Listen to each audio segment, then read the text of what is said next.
She was invisible her whole life, until the night a Mafia king looked at her like she was the only person in the room. Lena Hart never asked to be seen by Marco DeLuca, the man everyone feared.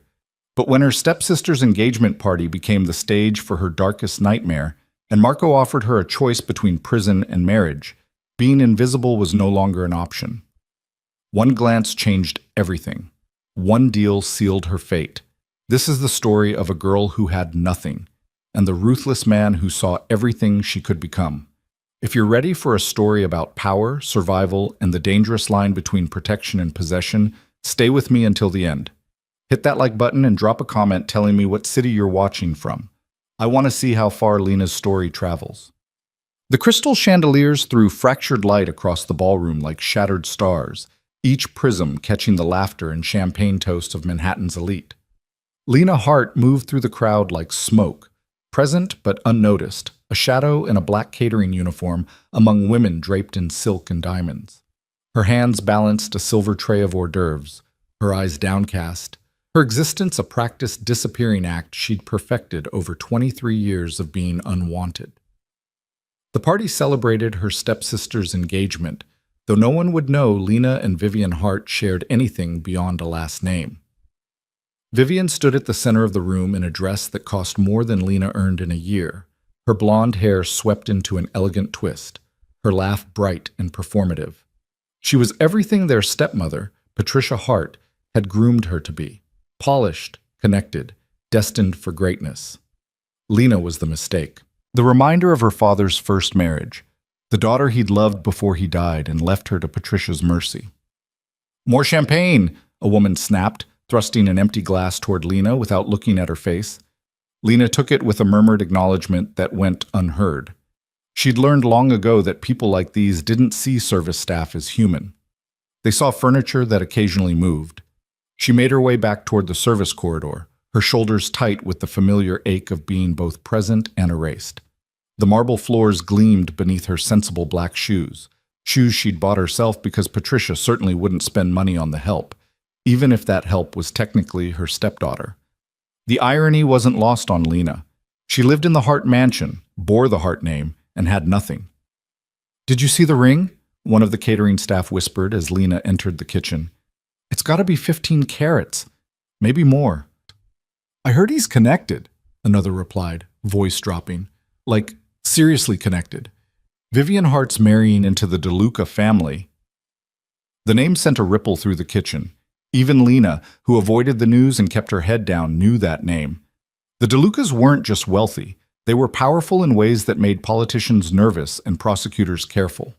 They owned half of Manhattan's real estate, controlled interests in shipping and construction, and everyone knew the legitimate businesses were just the visible surface of something much deeper and darker. Marco DeLuca was supposed to arrive tonight. The groom himself, come to claim his glittering prize. Lena refilled her tray and pushed back through the service door, telling herself it didn't matter. None of this mattered to her. She would work this party, collect her small paycheck from the catering company, and return to her room in the mansion's forgotten wing, where she could breathe without Patricia's disapproval or Vivian's casual cruelty. She'd survived this long by being invisible. She'd survive tonight the same way. The energy in the ballroom shifted before Lena understood why. Conversations didn't stop exactly, but they changed, became more performative, more aware. Women adjusted their posture, men straightened their spines. The air itself seemed to tighten with anticipation. He entered like a storm front, dark and inevitable. Marco DeLuca was not what Lena expected. The society pages showed a handsome man in expensive suits, always photographed at charity galas or business events, his smile calculated and cold. In person, he was something else entirely. Tall, broad-shouldered, moving with the kind of controlled power that came from absolute certainty.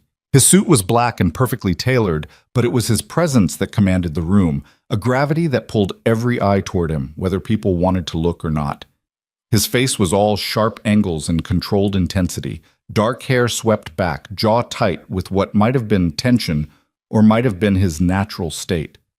But it was his eyes that stopped Lena's breath.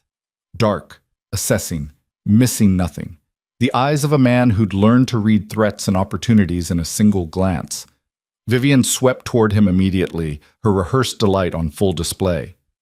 "Darling, everyone, my fiancé has arrived." The crowd applauded politely. Marco accepted Vivian's kiss on his cheek with the practiced ease of a man used to performance, but Lena saw the distance in it. He was here, physically present, but some essential part of him remained untouchable, separated by glass walls no one else seemed to notice. Lena turned away, ready to disappear back into the kitchen's safety, when it happened. His gaze found her.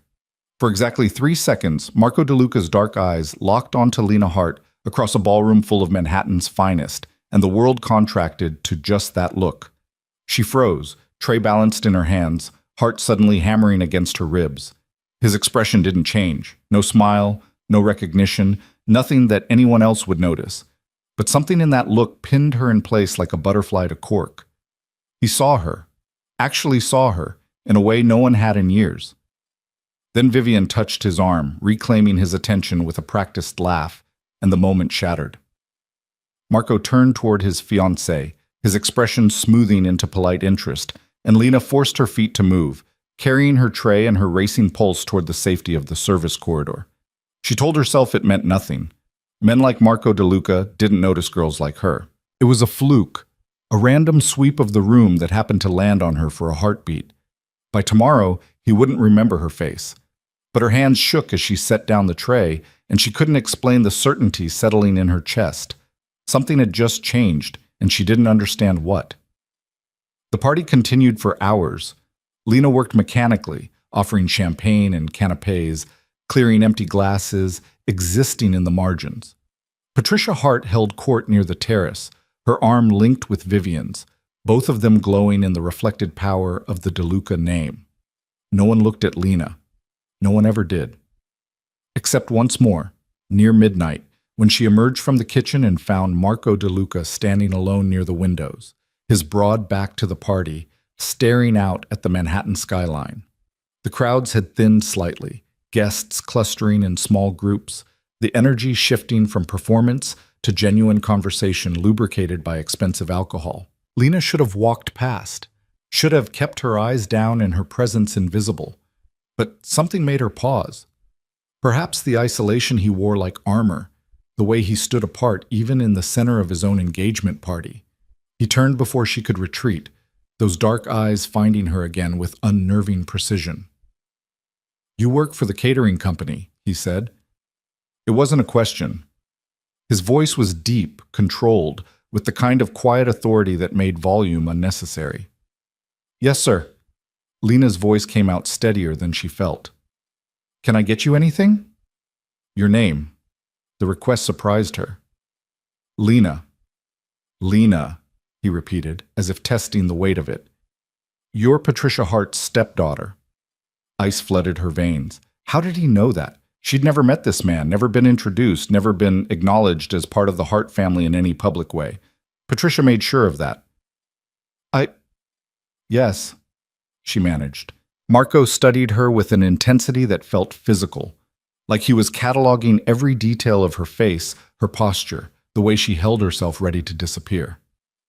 "You don't look like your sister." "Stepsister," Lena corrected automatically, then immediately regretted the impulse to clarify. "We're not related by blood." "No," Marco agreed quietly. "You're nothing alike." Something in his tone made it sound less like an insult to Vivian and more like an observation about Lena herself. Before she could process that, Vivian's laugh rang out across the room, high and performative, and Marco's attention shifted past Lena's shoulder. "Enjoy the party," he said, dismissing her with the same polite distance he'd probably use with any staff member. Lena nodded and walked away, her heart still racing, her mind spinning. He knew who she was. Somehow, Marco DeLuca had known exactly who she was, despite every effort Patricia had made to erase Lena's connection to the Hart name. The question was why he'd bothered to find out. She didn't see him again that night. By 2 a.m, the party had wound down, the elite drifting toward their drivers and their townhouses, leaving behind empty champagne bottles and the detritus of extravagance. Lena helped the catering staff clean, her body exhausted but her mind unable to quiet. When she finally made it back to the mansion an hour later, walking the 15 blocks because the subway was faster than waiting for Patricia to acknowledge she might need transportation, she found the house dark except for a single light burning in Patricia's study. Lena climbed the servant stairs to her room in the mansion's east wing, the part that used to house actual servants back when the Hart fortune was built on shipping and real estate instead of Patricia's strategic social climbing. Her room was small but private, furnished with cast-offs and overlooked in the general maintenance of the house. The radiator clanked, the window leaked cold air, but it was hers. She should have slept. Dawn would come in a few hours, and she had a shift at the bookstore where she worked days, the job that actually paid enough to save a little money each month toward the escape she'd been planning since she turned 18. But sleep wouldn't come. She kept seeing those dark eyes across the ballroom, kept hearing the certainty in his voice. When he'd said her name, Marco DeLuca knew who she was. And Lena had no idea what that meant, or why it terrified her almost as much as it intrigued her. The answer came 3 days later, delivered not by Patricia's usual cutting remarks or Vivian's casual cruelty, but by a man in a dark suit who appeared at the bookstore during Lena's afternoon shift. "Lena Hart?" he asked, his tone professionally neutral. "Yes?" Lena looked up from the stack of books she'd been shelving, instinct already telling her to be wary. "Mr. DeLuca requests a meeting. Tonight, 8 o'clock. He handed her a card with an address in Midtown. "A car will collect you at 7:30 from your residence." Before Lena could respond, before she could ask why or how or explain that she couldn't possibly, the man was gone, disappearing between the stacks like he'd never been there at all. Lena stared at the card, her hands numb. The address was a private club, the kind of place she'd never be allowed to enter on her own. The kind of place where men like Marco DeLuca made decisions that shaped the city. She should refuse, should ignore the summons and pretend it never happened.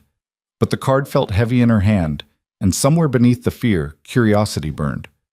Marco DeLuca wanted to see her specifically, wanted to meet with her away from Vivian and Patricia and the glittering performance of their engagement. Lena tucked the card into her pocket and finished her shift in a daze, her mind racing through possibilities, none of them good.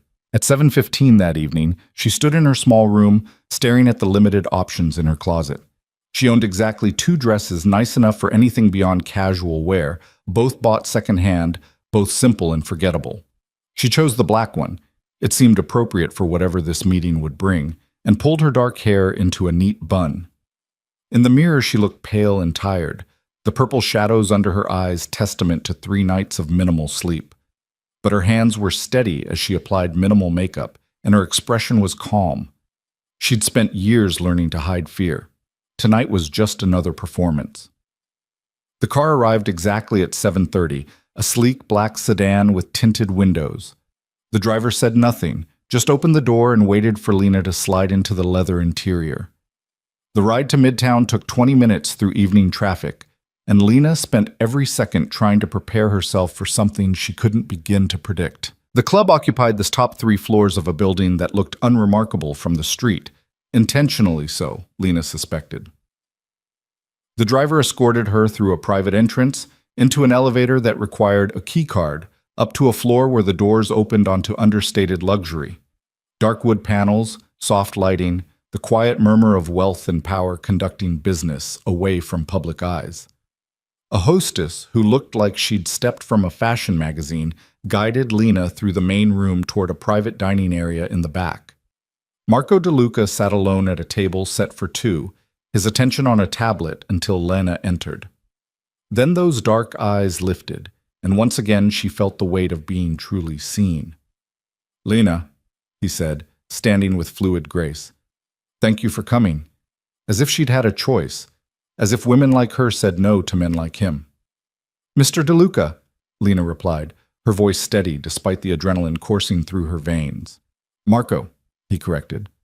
"Please, sit." She did, perching on the edge of the leather chair, her back straight, every instinct screaming at her to be ready to run, even though she knew she couldn't. The dining room was private, the door closed, and she was entirely at his mercy whether she ran or not. Marco studied her for a long moment, his expression unreadable. Finally, he spoke. "I'm going to tell you something, and I need you to listen carefully without interrupting. When I'm finished, you can ask questions. Agreed?" Lena nodded, her throat tight. 3 months ago, Marco began, his voice even and factual. Someone began embezzling funds from a charitable foundation your family controls, the Hart Foundation for Youth Services. The thefts were sophisticated, routed through shell companies and offshore accounts designed to look like legitimate operating expenses. The total stolen is approximately $3 million. Lena's breath caught. She knew the foundation. Her father had established it before he died, funding after-school programs and scholarships. Patricia had taken control of it after his death, but Lena had never been involved in its operations. The embezzlement was discovered 2 weeks ago during a routine audit, Marco continued. The evidence trail leads directly to you. What? The word burst from Lena before she could stop herself. That's impossible. I don't have access to the foundation's accounts. I don't have access to anything. Marco held up a hand, stopping her. I know. The evidence is fabricated. Your stepsister, with your stepmother's knowledge and assistance, has been stealing from the foundation for months and building a false trail that points to you. Bank accounts opened in your name with forged signatures. Email correspondence created using credentials they obtained from your personal computer. Digital fingerprints placing you at the center of the conspiracy. The room spun. Lena gripped the edge of the table, her knuckles white. Why would they? Because Patricia Hart wants you gone, Marco said bluntly. She's wanted you gone since your father died, but she couldn't act directly without raising questions. This way, you'll be arrested, prosecuted, and sent to prison. The Hart name might suffer briefly, but Patricia will position herself and Vivian as the innocent victims of your betrayal. The foundation will likely be dissolved, the remaining assets absorbed into Patricia's personal accounts, and you'll be safely removed from her life. Lena couldn't breathe. The casual cruelty of it, the calculation, the months of planning required to build such an elaborate frame. It was worse than anything Patricia had ever done, and Patricia had done plenty. How do you know this? Lena managed. Because I make it my business to know everything about the people my family becomes involved with, Marco replied. When Vivian and I began discussing marriage, I had her background investigated, thoroughly. The foundation discrepancies appeared in that investigation. When I looked closer, the frame became obvious, at least to someone who knows what to look for. Have you told Vivian? Patricia? Lena asked, though she already knew the answer. No. Marco leaned back in his chair, his dark eyes never leaving her face. And I won't. Horror joined the fear churning in Lena's stomach. So you're just going to let them— I'm going to offer you an alternative, Marco interrupted. The authorities will move on this within the week. Patricia has already laid the groundwork with her attorneys, painting herself as the concerned stepmother who discovered the theft and reported it. You have no resources to fight her, no credibility against her social standing, and the evidence against you is substantial enough that even a public defender would advise you to take a plea deal. Then what alternative could you possibly— Marriage, Marco said simply. The word hung in the air between them like a blade. Lena stared at him, certain she'd misheard, but his expression remained serious, waiting. I don't understand, she whispered. Marco's jaw tightened, the first crack in his controlled demeanor. My family has certain expectations. Alliances are built through marriage, partnerships cemented through carefully chosen unions. Vivian Hart is beautiful, connected, and utterly unsuitable for the kind of wife I actually need. She's your fiancée, Lena said numbly. She's a woman my family approved based on surface credentials, her stepmother's social connections, her appearance, her ability to play the role in public. Marco's voice held an edge now, something sharp beneath the control. What my family doesn't understand is that I need someone intelligent, someone capable of discretion, someone who can navigate complex situations without drawing attention. Vivian is none of those things. She's a trophy, and I don't need a trophy. I need a partner. And you think I'm— Lena couldn't even finish the sentence. It was absurd. She was nobody, nothing, invisible. You've survived years in Patricia Hart's house with your dignity intact, Marco said quietly. You've endured cruelty and erasure, and you haven't broken. You work 2 jobs, save your money, and plan an escape you think no one notices. You're intelligent, observant, and you've learned to be invisible when necessary, which is exactly the skill set I need. You investigated me, Lena realized, the violation of it settling over her shoulders like ice water. Yes, Marco didn't apologize. I investigate everyone. It's how I stay alive. The casual acknowledgement of danger, of a life where survival required constant vigilance, should have terrified her.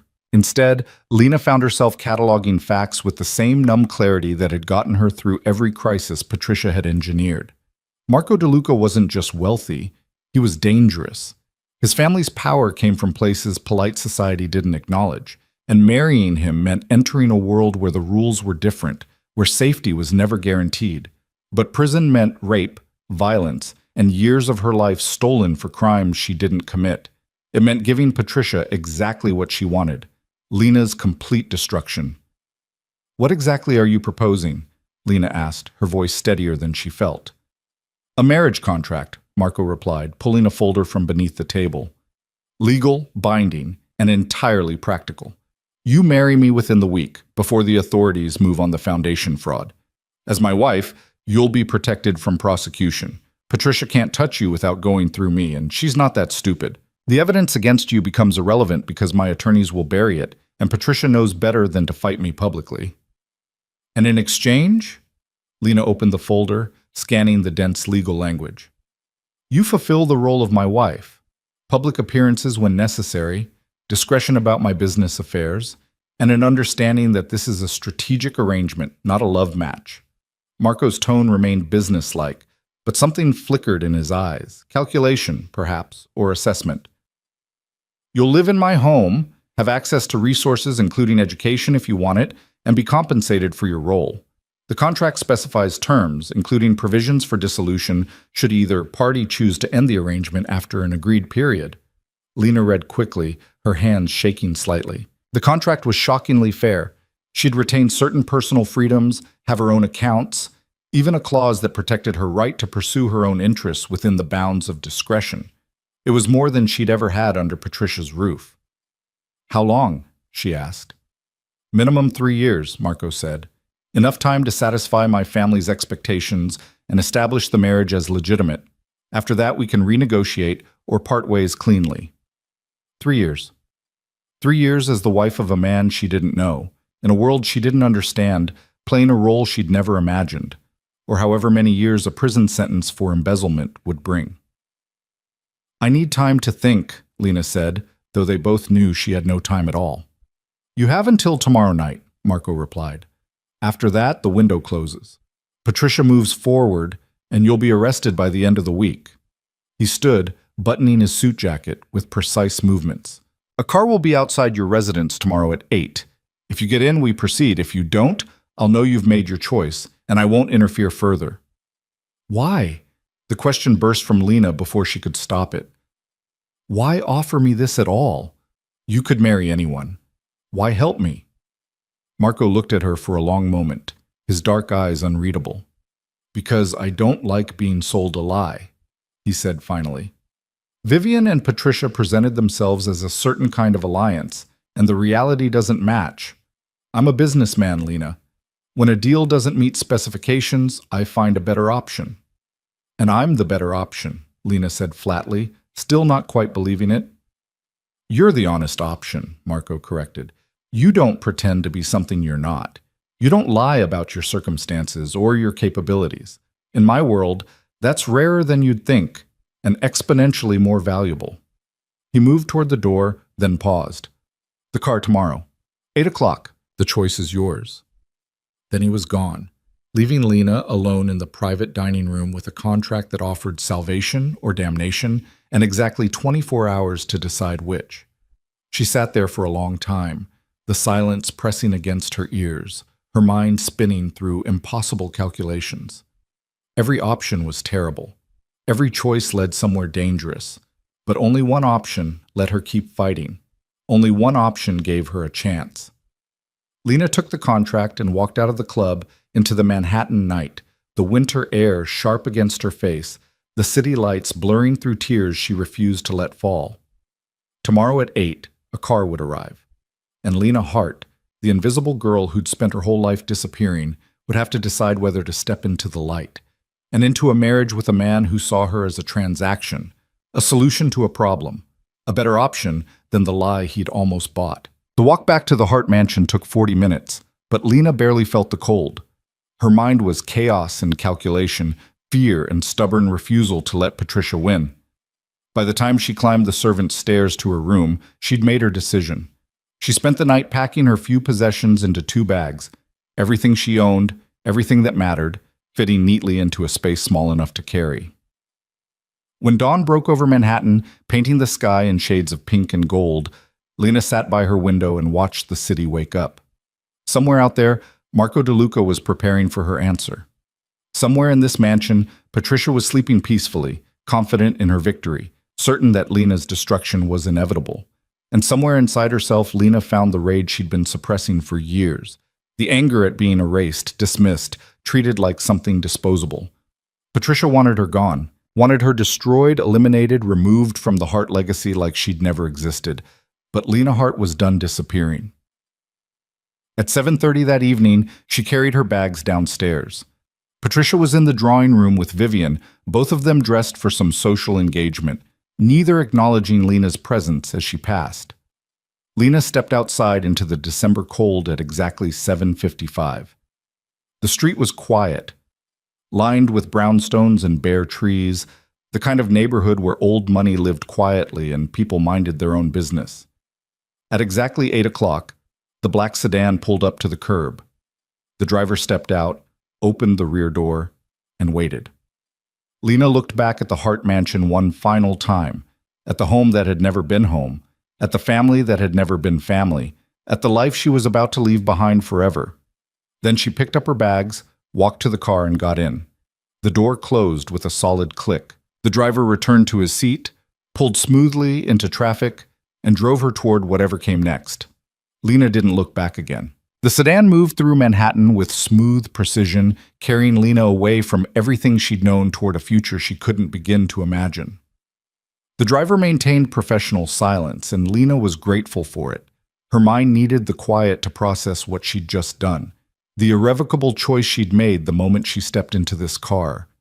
The city blurred past the tinted windows, familiar streets transformed by the knowledge that she was seeing them differently now, as someone else.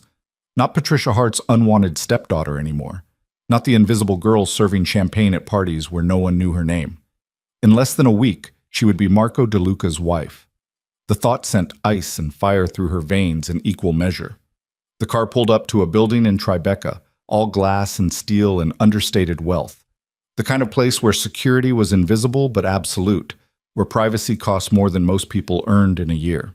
The driver opened her door, retrieved her bags from the trunk, and gestured toward the entrance where a doorman already stood waiting. "Miss Hart," the doorman said with polite deference that felt surreal. "Mr. DeLuca is expecting you, penthouse level." The elevator required a key card the doorman provided, and Lena rode up 47 floors in silence, watching the city drop away beneath her through the glass walls. At the top, the doors opened directly into an apartment that stole her breath. Floor-to-ceiling windows overlooked Manhattan in 3 directions, the skyline glittering like scattered diamonds against the darkness. The space was modern and minimalist, all clean lines and expensive simplicity. Dark hardwood floors, furniture that looked designed rather than bought, art on the walls that Lena suspected was original and probably worth more than the Hart mansion. Marco stood near the windows, still dressed in the dark suit he'd worn earlier, a glass of something amber in his hand. He turned when the elevator chimed, his expression unreadable. "You came," he said simply. "Did you think I wouldn't?" Lena stepped into the apartment, her bags suddenly feeling shabby and small in this space. "I thought you might choose prison over me," Marco replied, something that might have been humor flickering in his dark eyes. "Some people prefer certain danger to unknown risk." "I've lived with certain danger my whole life," Lena said quietly. "At least this risk comes with better terms." Marco's lips curved slightly, not quite a smile, but close. "Practical. Good." He set down his glass and crossed to where she stood. "Let me show you your room." Your room, not our room. Lena felt something unknot in her chest that she hadn't realized was tight. He led her down a hallway lined with more art, past what looked like a home office and a library, to a bedroom that was larger than her entire space at the Hart mansion. The furniture was elegant and clearly expensive, the bed enormous, the attached bathroom visible through an open door that revealed marble and chrome. "This is yours," Marco said, setting her bags inside. "Private bathroom, closet, through there. You'll need appropriate clothing for public appearances. I'll have my assistant arrange for a stylist tomorrow." Lena turned to face him, sudden exhaustion washing over her now that the adrenaline was fading. "When's the wedding?" "Friday," Marco replied. 3 days. It will be private, just immediate family and witnesses. My attorneys have already filed the necessary paperwork." 3 days. Lena had imagined weddings once when she was younger and still believed in fairy tales.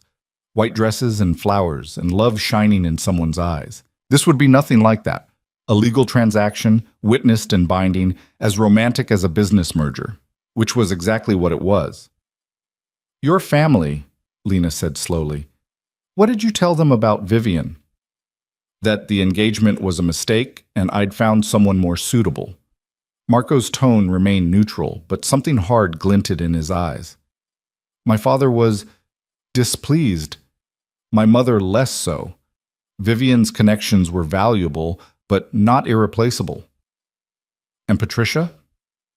"I had my attorney contact her this afternoon," Marco said. "Informed her that you're under my protection now, and any attempt to proceed with false charges against you will be met with legal action that will destroy what's left of the Hart reputation. I also made it clear that the Foundation investigation will continue, and if evidence of actual embezzlement surfaces, I won't hesitate to ensure appropriate consequences." Which meant Patricia and Vivian would be looking over their shoulders, wondering if Marco's people would find proof of their crimes. It wasn't perfect justice, but it was more than Lena had dared hope for. "She'll hate me for this," Lena said, though she felt oddly detached from the idea. Patricia's hatred was nothing new.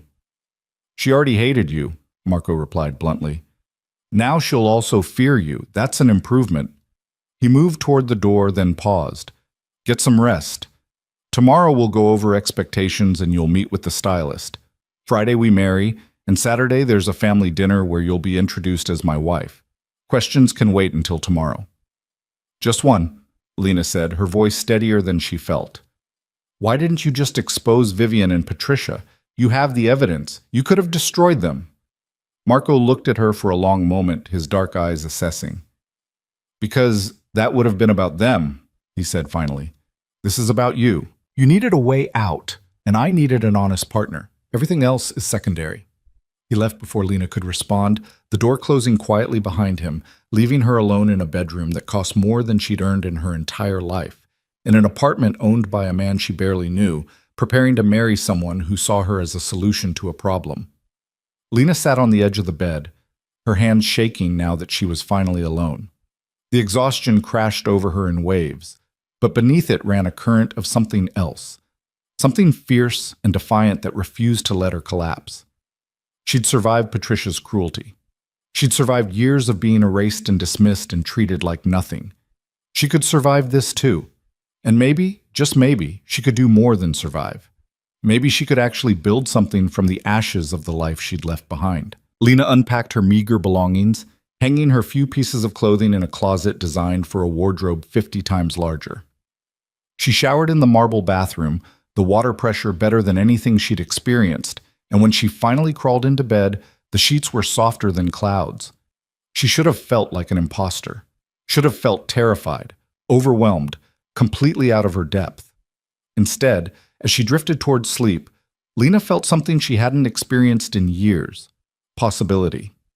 Morning arrived with winter sunlight streaming through windows Lena had forgotten to cover. She woke disoriented, the unfamiliar room taking several seconds to resolve into memory and reality. Marco's apartment, her new life. 3 days until a wedding that would change everything. She found Marco in the kitchen, dressed more casually than she'd yet seen him, dark slacks and a charcoal sweater that somehow made him look more dangerous rather than less. He was reading something on a tablet while coffee brewed, the domestic normalcy of it jarring against everything else about him. "Coffee?" he offered, looking up as she entered. "Please," Lena said, suddenly aware she was wearing the same worn sleep shirt she'd owned for 5 years, her hair unbrushed, her face clean of makeup. She probably looked exactly like what she was, a girl way out of her depth. But Marco's expression didn't change as he poured coffee into an expensive-looking mug and handed it to her.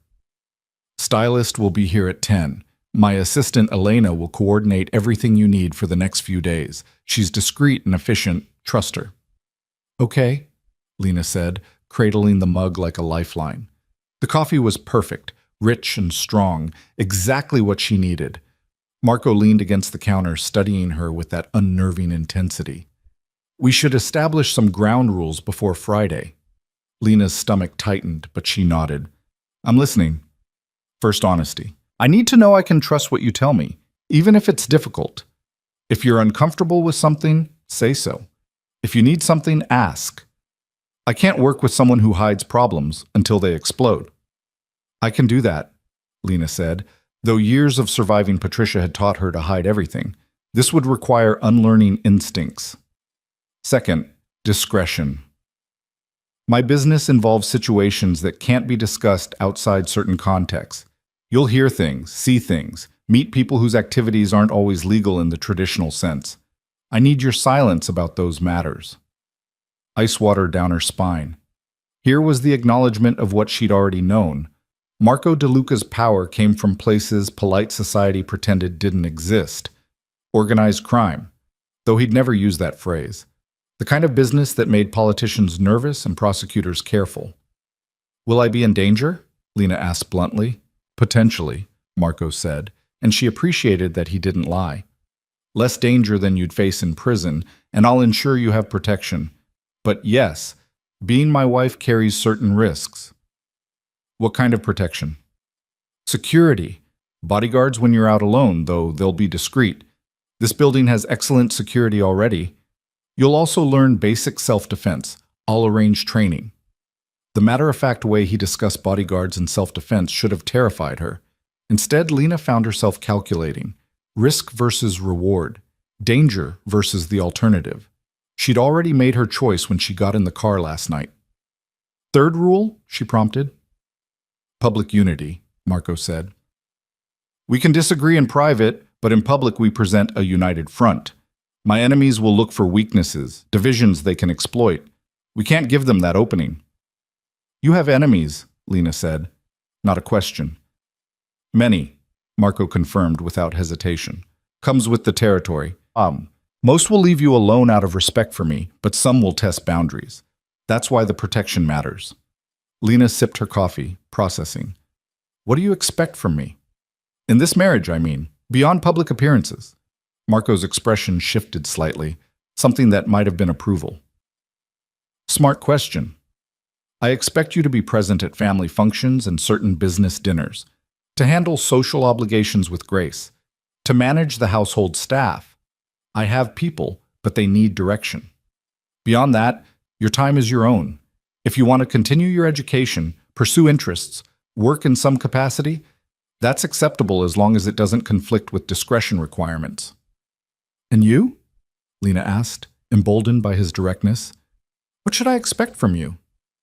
"Honesty when possible, though sometimes I won't be able to tell you everything immediately. Protection absolutely. Resources as needed.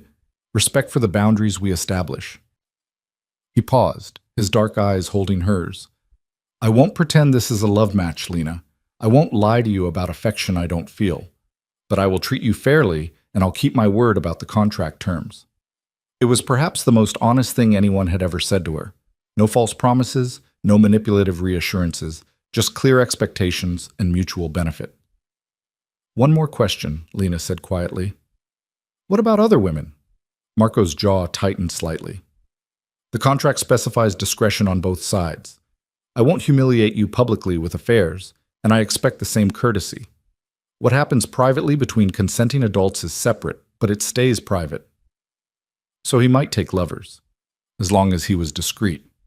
The knowledge settled in Lena's chest with surprising indifference. She'd expected this to be a business arrangement, and Marco was simply confirming what the contract had already stated. At least he was being honest about it. "Understood," she said. The doorbell chimed, an elegant sound, nothing like a normal doorbell. Marco straightened. "That will be Elena and the stylist. I have meetings most of the day, but I'll be back this evening. Elena knows how to reach me if you need anything. He paused on his way out of the kitchen, turning back. You're handling this better than I expected. I've had practice surviving impossible situations, Lena replied. Something flickered in Marco's eyes. Recognition, perhaps, or respect. Good. You'll need that skill here too. Then he was gone, and Lena was left alone with her coffee and the understanding that she'd just agreed to marry a man who'd laid out their relationship with the emotional warmth of a corporate merger. But at least he'd been honest. In Lena's experience, honesty was rarer and more valuable than affection. Elena turned out to be a woman in her 40s with sharp eyes, elegant style, and the kind of efficient competence that suggested she could run a small country if necessary. The stylist, a man named Andre, had an artistic temperament and an eye for detail that bordered on obsessive. They transformed Lena's room into a temporary fashion studio, bringing racks of clothing, shoes, accessories, and makeup that made her head spin. Andre assessed her with the intensity of a sculptor examining marble, walking circles around her while making notes on a tablet. Good bone structure, he murmured. Excellent posture. You carry yourself well despite the terrible clothes. Coloring is lovely, very Snow White. We'll emphasize that. Play to your strengths. For the next 4 hours, Lena was measured, photographed, dressed, and redressed in outfits that cost more than she used to make in 6 months. Andre had opinions about everything: colors, cuts, fabrics, the way certain styles complemented or clashed with her frame. Elena took notes, coordinated deliveries, and managed the chaos with unflappable calm. For the wedding, Andre said, pulling out a dress bag with reverence. Marco specified you'd need something appropriate for a private ceremony. I took the liberty of selecting options. The dresses were beautiful, elegant, sophisticated, nothing like the princess confections Lena had imagined as a girl. She tried them on one by one, while Andre and Elena discussed pros and cons with the seriousness of military strategists. They settled on a dress in champagne silk, simple and stunning, with clean lines that skimmed her figure without clinging. When Lena looked in the mirror, she barely recognized herself. The girl staring back looked confident, elegant, like someone who belonged in Marco DeLuca's world. Perfect, Andre declared. You'll be the most beautiful bride in Manhattan on Friday. It's just a small ceremony, Lena protested. All the more reason to be stunning, Elena said with a slight smile. First impressions matter, especially with Marco's family. They'll be watching you, judging whether you're suitable. This dress tells them you are. After Andre left with promises to have the rest of the wardrobe delivered within 24 hours, Elena sat down with Lena in the living room, her expression becoming more serious. I've worked for Marco for 8 years, Elena said. I want you to understand something important. He's not an easy man. He's complicated, dangerous in ways that matter, and he doesn't let people close easily. But he's also fair, protective of what's his, and he keeps his word absolutely. You're warning me, Lena said quietly. I'm telling you what to expect, Elena corrected. Marco chose you for specific reasons, and those reasons are good ones. But this world, his world, is different from anything you've known. There will be people who test you, situations that feel impossible, moments when you'll question this choice. I'm already questioning it, Lena admitted. Elena's expression softened slightly. That's honest. Good. Marco values honesty above almost everything else. My advice? Be exactly who you are. Don't try to become someone you think he wants. He chose you because you're not like the women in his usual circles. Don't lose that in trying to fit in. What if I can't handle it? Lena asked, voicing the fear that had been building since last night. What if I'm not strong enough for this? You survived Patricia Hart's house for years, Elena said bluntly. You worked 2 jobs, saved money, planned an escape, and kept your dignity intact through systematic cruelty. That takes more strength than most of Marco's family has ever needed. You'll be fine. The vote of confidence from this competent, sharp-eyed woman settled something in Lena's chest. Thank you. Don't thank me yet, Elena said with dry humor. Wait until after the family dinner on Saturday. That's when the real test begins. She left Lena with a schedule for the next few days, her personal phone number, and instructions to call if anything felt wrong or unsafe. When the door closed behind her, Lena was alone again in the stunning apartment, surrounded by evidence of a life that still didn't feel real. She spent the afternoon exploring the space more thoroughly, discovering a library full of books that suggested Marco's interests ranged from classical literature to military history to philosophy. His home office was locked, which didn't surprise her. The kitchen was professional grade despite the sense that Marco didn't cook often. Everything was clean, organized, expensive, and somehow impersonal, like a very high-end hotel rather than a home. Marco returned around 7, looking tired in a way that made him seem more human. He loosened his tie as he entered, his dark eyes finding Lena where she sat, curled up in a chair by the windows with a book from his library. "How did it go with Andre?" he asked. "Overwhelming," Lena admitted, "but Elena was helpful." "She usually is." Marco poured himself a drink from the bar cart near the windows. "Hungry? We could order something." The domestic normalcy of the question, could they order dinner, like any couple might, felt surreal. But Lena nodded and they ended up eating Thai food at the dining table while Marco asked surprisingly ordinary questions about her day, and she found herself answering with more ease than expected. "Elena said Saturday's family dinner is important," Lena ventured between bites of pad thai. "It is," Marco confirmed. "My parents will be evaluating whether you're suitable. My sister will be curious but probably friendly. Various cousins and uncles will attend, each with their own agenda and opinions. And if they decide I'm not suitable?" "Too late," Marco said bluntly. "We'll be married by then. They'll adjust or they won't, but the marriage stands either way." "You're not concerned about their approval?" Lena asked, surprised. Marco's expression hardened slightly. "My father spent years grooming me to take over the family business. He thinks that gives him veto power over my choices. It doesn't. I respect his experience, but I make my own decisions."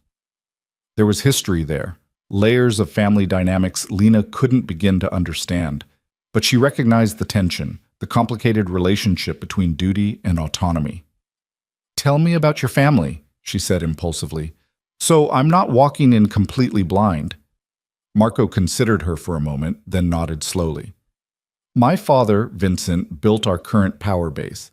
He's ruthless, strategic, and believes family loyalty is absolute. My mother, Carmela, is more subtle, but no less dangerous. She reads people better than anyone I know." "Your sister?" "Isabella, 2 years younger, married to one of my father's lieutenants. She's smarter than most people realize, which she uses to her advantage." "And they'll all be judging me," Lena said, trying not to let anxiety creep into her voice. "They'll be judging whether you're weak," Marco corrected. "Whether you'll be a liability or an asset. Show them you're neither weak nor stupid, and you'll be fine." "Just like that?" Lena couldn't keep the skepticism from her tone. "Just like that," Marco confirmed. "They respect strength, Lena. Not cruelty or aggression necessarily, but the ability to hold your ground. You've been doing that your whole life. You just didn't realize it was a valuable skill." The conversation drifted to other topics. The wedding ceremony logistics, the legal paperwork his attorneys needed her to sign, practical matters that felt strange to discuss so casually. When they finally said goodnight and retreated to separate bedrooms, Lena felt exhausted but less terrified than she'd expected. Marco DeLuca was dangerous, complicated, and operating in a world she didn't understand. But he was also honest, direct, and surprisingly easy to talk to when the conversation stayed practical. She could work with that. The next 2 days blurred together in a whirlwind of preparation. More meetings with attorneys, signing documents that made the marriage legally binding, a quiet session with Elena reviewing protocols for family interactions. Andre delivered the rest of Lena's new wardrobe, transforming her closet from empty to full of elegant, expensive clothing that fit perfectly, and made her look like someone who belonged in Marco's world. Thursday evening, Marco knocked on her bedroom door, which he'd never done before. Lena opened it to find him holding a small velvet box.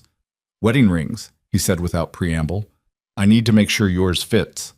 He opened the box to reveal 2 platinum bands, simple, elegant, expensive in their understated perfection. Marco took the smaller ring and reached for Lena's left hand, his touch impersonal and efficient as he slid the band onto her finger. It fit perfectly, of course. Marco had probably known her exact size from whatever investigation he'd conducted. "You don't have to wear it constantly," he said, "but you'll need it for family functions and public appearances." Lena looked down at the ring circling her finger, the physical symbol of a marriage that would be legal but not real, binding but not loving. "Do you want me to wear it?" she asked. Marco met her eyes, something unreadable in his dark gaze. "I want you to do whatever feels right to you. This isn't a traditional marriage, Lena. We don't have to pretend otherwise when we're alone." But the ring stayed on her finger that night, and Lena caught herself touching it nervously as she tried to sleep, turning it around and around, feeling the weight of tomorrow settling over her like snow. Friday morning arrived clear and cold, winter sunlight making Manhattan glitter like it was celebrating. Lena woke early, her stomach tight with nerves, and found Marco already awake, dressed in a dark suit that was probably custom-tailored and definitely cost more than a car. "Ready?" he asked when she emerged from her room, wearing the champagne silk dress that made her look like someone else entirely. "No," Lena admitted honestly, "but I'm here anyway." Marco's lips curved in that almost smile she was learning to recognize. "Good answer. The car's waiting." The ceremony took place at City Hall, witnessed by Elena and Marco's attorney, a man named Richard who treated the proceedings with the same efficiency he'd probably use for any legal transaction. The official who married them was pleasant and professional, reading the vows with practiced ease. When it came time for Lena to say, "I do," her voice was steady despite her racing heart. Marco's voice was calm and certain, like he made binding legal commitments every day. Maybe he did. The kiss was brief, perfunctory, their lips barely touching before Marco stepped back with the same control he brought to everything. If the official noticed the lack of warmth, she didn't comment. And just like that, Lena Hart became Lena DeLuca. The walk out of City Hall felt surreal, like she was floating outside her body, watching someone else leave that building as a married woman. The winter air hit her face, sharp and clarifying, grounding her back into reality. "How do you feel?" Marco asked as they settled into the car. "Like I just signed my life away to a stranger," Lena said honestly. "You did," Marco agreed without sympathy, "but you also just guaranteed Patricia Hart can never touch you again." "Fair trade?" Lena looked down at the platinum ring on her finger, now joined by a second band that Marco had slid on during the ceremony. "Ask me again in a year." "Fair enough," Marco said, and they rode back to the apartment in silence, legally bound but emotionally distant, married but not intimate, partners but not lovers. Tomorrow they'd face his family. Tonight, they were just two people who'd made a calculated choice, living with the consequences and hoping they'd calculated correctly.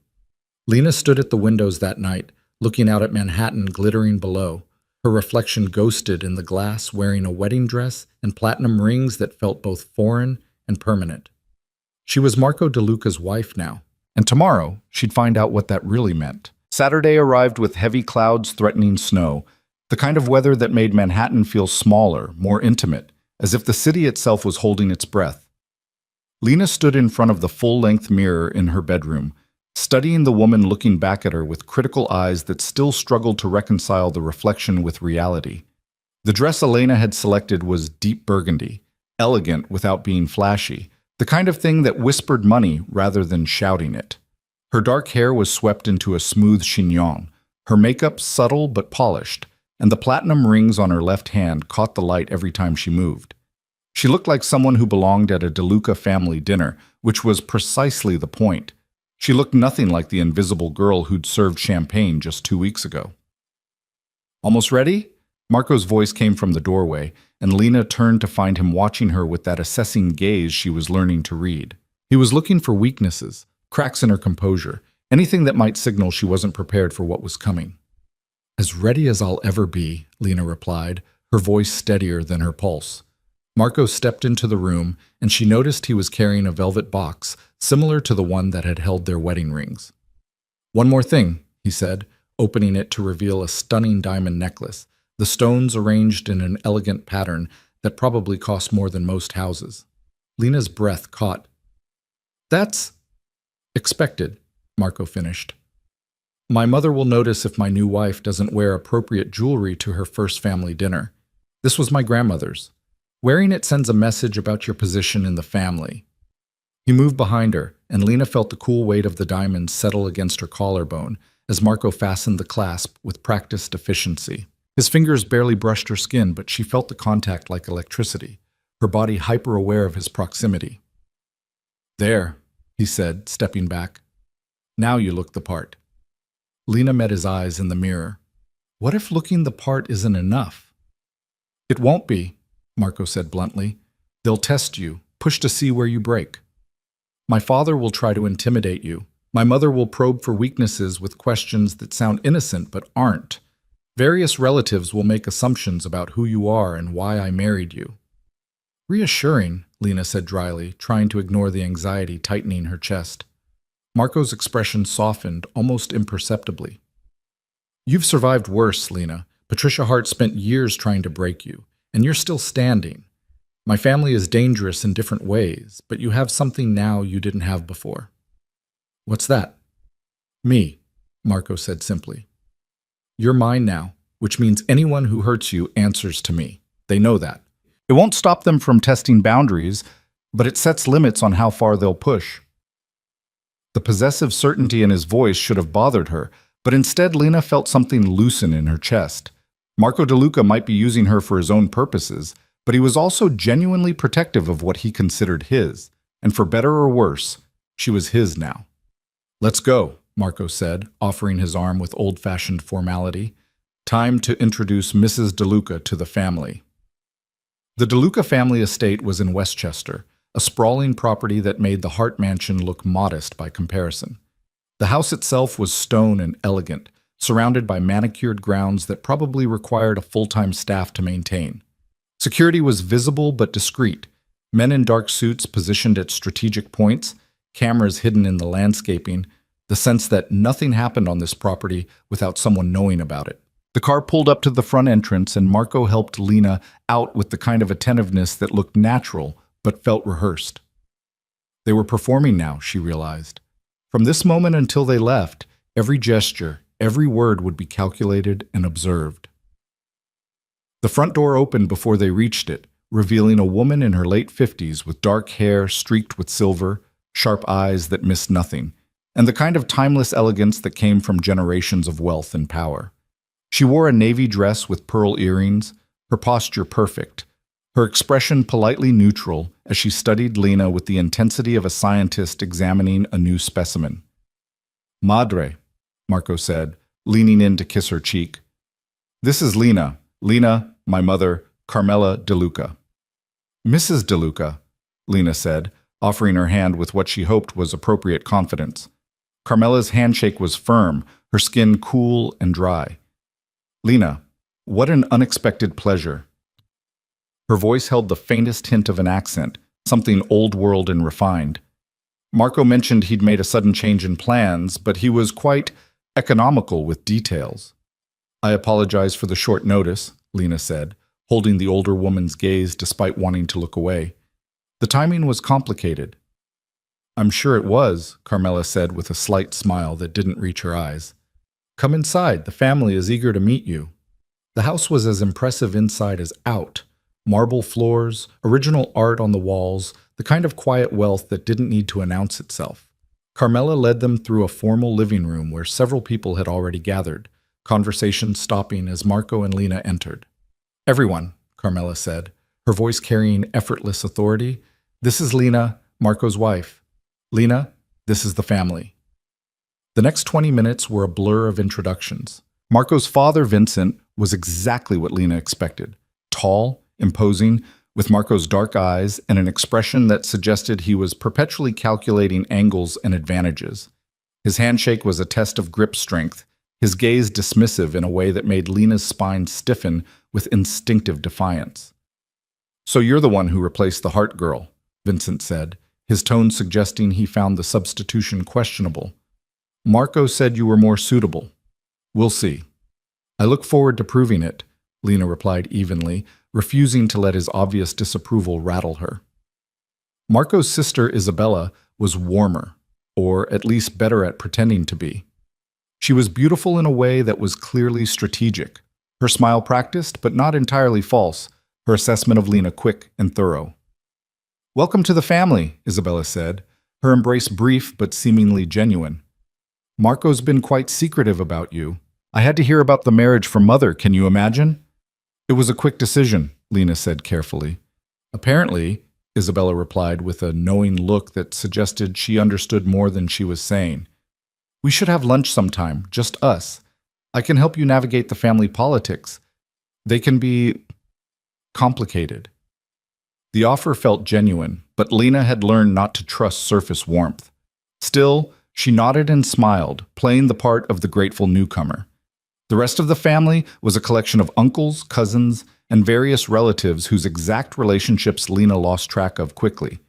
They all studied her with varying degrees of interest and skepticism, clearly wondering who this unknown woman was and why Marco had married her so suddenly.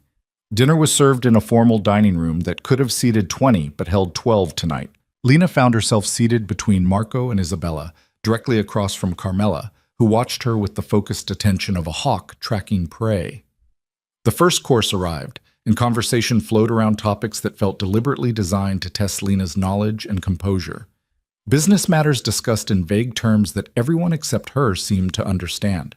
References to people and events she had no context for. Questions about her background that probed for weaknesses.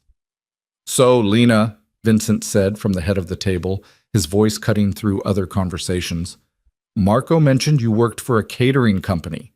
Interesting background for a DeLuca wife. The table went quiet, everyone watching to see how she'd handle the obvious condescension.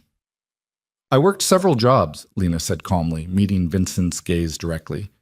Catering helped pay for night classes. I find working for a living builds character, though I understand that's not a universal perspective. Several people around the table shifted, and Lena caught the faintest hint of amusement in Carmela's eyes. Vincent's expression hardened, but before he could respond, Marco spoke. Lena put herself through college while living in a hostile environment, Marco said, his tone casual, but with an edge that suggested disagreement wouldn't be tolerated. She has more practical experience with survival than most people at this table. I consider that an asset. Survival, Vincent repeated, the word heavy with skepticism. This family requires more than survival instincts, Marco. It requires understanding of our business, our values, our way of doing things. Which Lena will learn, Marco replied smoothly. Just as you learned when you married into the family, father. Or have you forgotten you weren't born a DeLuca either? The tension at the table ratcheted up several degrees. Lena kept her expression neutral, but internally she was recalibrating her understanding of Marco's relationship with his father. This wasn't just typical family friction. There was genuine conflict here, power struggles playing out over wine and pasta. Carmela intervened with the practiced ease of someone who'd mediated these battles for decades. Tell me, Lena, what did you study in college? Literature and business, Lena replied, grateful for the shift to safer ground.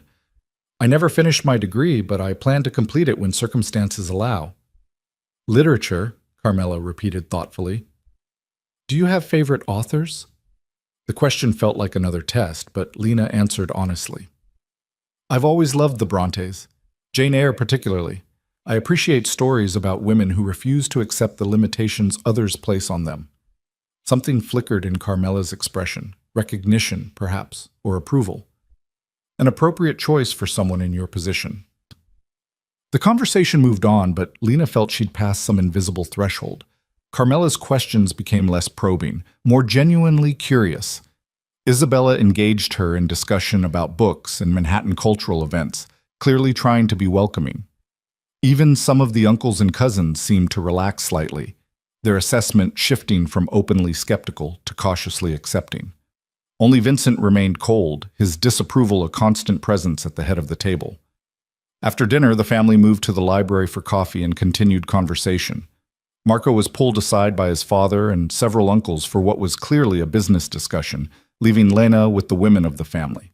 Carmela settled into a chair near the fireplace, gesturing for Lena to sit beside her while Isabella and the other women clustered in small groups around the room. You handled Vincent well, Carmela said quietly, her voice pitched for Lena's ears only. Most people either try to please him or challenge him directly. You did neither. You simply held your ground. That's wise. I had good practice, Lena replied, thinking of Patricia's years of criticism and dismissal. Yes, Marco mentioned your stepmother, Carmela said, her sharp eyes studying Lena's face. Patricia Hart. I've met her at various charity functions. A woman who values appearance over substance, I think. That's accurate, Lena said carefully. And she tried to destroy you, Carmela continued, the statement not quite a question. Framed you for embezzlement, I understand. Quite vicious, even by the standards I'm accustomed to. Lena's breath caught. How much did Carmela know? Had Marco told his mother everything, or had she conducted her own investigation? Marco told you, Lena said, deciding honesty was the safest path. Marco told me you were intelligent, resilient, and honest, Carmela corrected. I found out the rest myself. I make it my business to know who enters this family, Lena. Your stepmother is a petty woman who saw you as a threat to her daughter's inheritance. The embezzlement frame was sloppy work, honestly. If I'd wanted to destroy someone, I'd have been far more thorough. The casual way Carmela discussed destruction sent ice through Lena's veins, but she kept her expression steady. I'm grateful Marco intervened when he did. Are you? Carmela asked, tilting her head slightly. Or are you simply choosing the lesser of two evils, my son over prison? The directness of the question was startling, but Lena found herself appreciating it. Carmela wasn't playing games or dancing around implications. She wanted the truth. Both, Lena admitted. Marco offered me a way out of an impossible situation, and I took it. But I also think this arrangement benefits us both. He gets a wife who understands discretion and won't cause drama, and I get protection and resources I've never had access to. Carmela studied her for a long moment, then nodded slowly. Honest. Good. This family has enough liars and schemers already. We don't need another one. She leaned back in her chair, her gaze drifting to where Marco stood across the room in intense conversation with his father. My son is complicated, Lena. He's brilliant, ruthless when necessary, and he carries the weight of expectations that would crush most men. He's also been alone for a long time, by choice and circumstance. He's told me this isn't a love match, Lena said quietly, that it's a strategic arrangement. Marco tells himself many things, Carmela replied with a slight smile. What he believes and what might become true are sometimes different, but that's for you both to discover, not for me to predict. Before Lena could respond, Isabella appeared beside them with fresh coffee. Mother, stop interrogating the poor girl. She's been here less than 3 hours. Give her time to breathe before you extract her complete life story. I'm simply getting to know my new daughter-in-law, Carmela said mildly. Surely that's appropriate. Of course it is, Isabella replied, settling into a nearby chair. As long as you remember she's family now, not a suspect. Family can be both, Carmela pointed out, but her tone held a trace of humor. The women talked for another hour, the conversation ranging from books to Manhattan Society to the various charitable foundations the family supported. Lena contributed when appropriate, listened carefully when she didn't know enough to speak, and slowly began to understand the complex dynamics of the DeLuca women. Carmela was the matriarch, her power quiet but absolute. Isabella was the bridge between generations, modern enough to relate to Lena but traditional enough to respect the family structure. The various cousins and aunts occupied different niches, each with their own particular role and influence. It was a delicate ecosystem, and Lena was the disruptive new element they were all trying to categorize and manage. Across the room, the men's discussion had grown heated. Lena couldn't hear the specific words, but she could read Marco's body language, the tension in his shoulders, the controlled anger in his gestures, the way he held his ground against his father's obvious disapproval. They're arguing about you, Isabella said quietly, following Lena's gaze. Father thinks Marco made a mistake marrying someone without family connections or useful alliances. Marco is reminding Father that he makes his own decisions and doesn't require approval. Should I be worried? Lena asked. No, Carmela answered before Isabella could. Vincent will bluster and complain, but ultimately he'll accept Marco's choice because he has no alternative. Marco controls too much of the business now for Vincent to truly oppose him. This is posturing, not genuine threat. Though it might get uncomfortable for a while, Isabella added. Father doesn't like being overruled, especially not in front of the family. As if summoned by their discussion, Marco broke away from the group of men and crossed the room to where Lena sat. His expression was controlled, but she could see the anger simmering beneath the surface. We're leaving, he said, his tone brooking no argument. Lena's had enough family time for one evening. So soon? Carmela asked, though her tone suggested she understood exactly why Marco was cutting the visit short. We have early plans tomorrow, Marco replied smoothly, offering his hand to help Lena stand. Thank you for dinner, Madre. It was lovely, as always.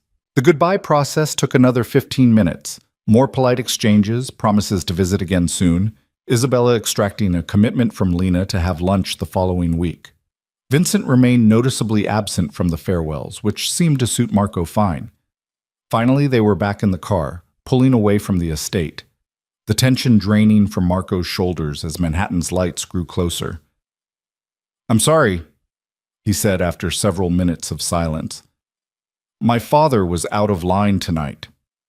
He doesn't approve of me, Lena replied, stating the obvious. He doesn't approve of anyone I choose without his input, Marco corrected. This isn't personal to you. It's about control.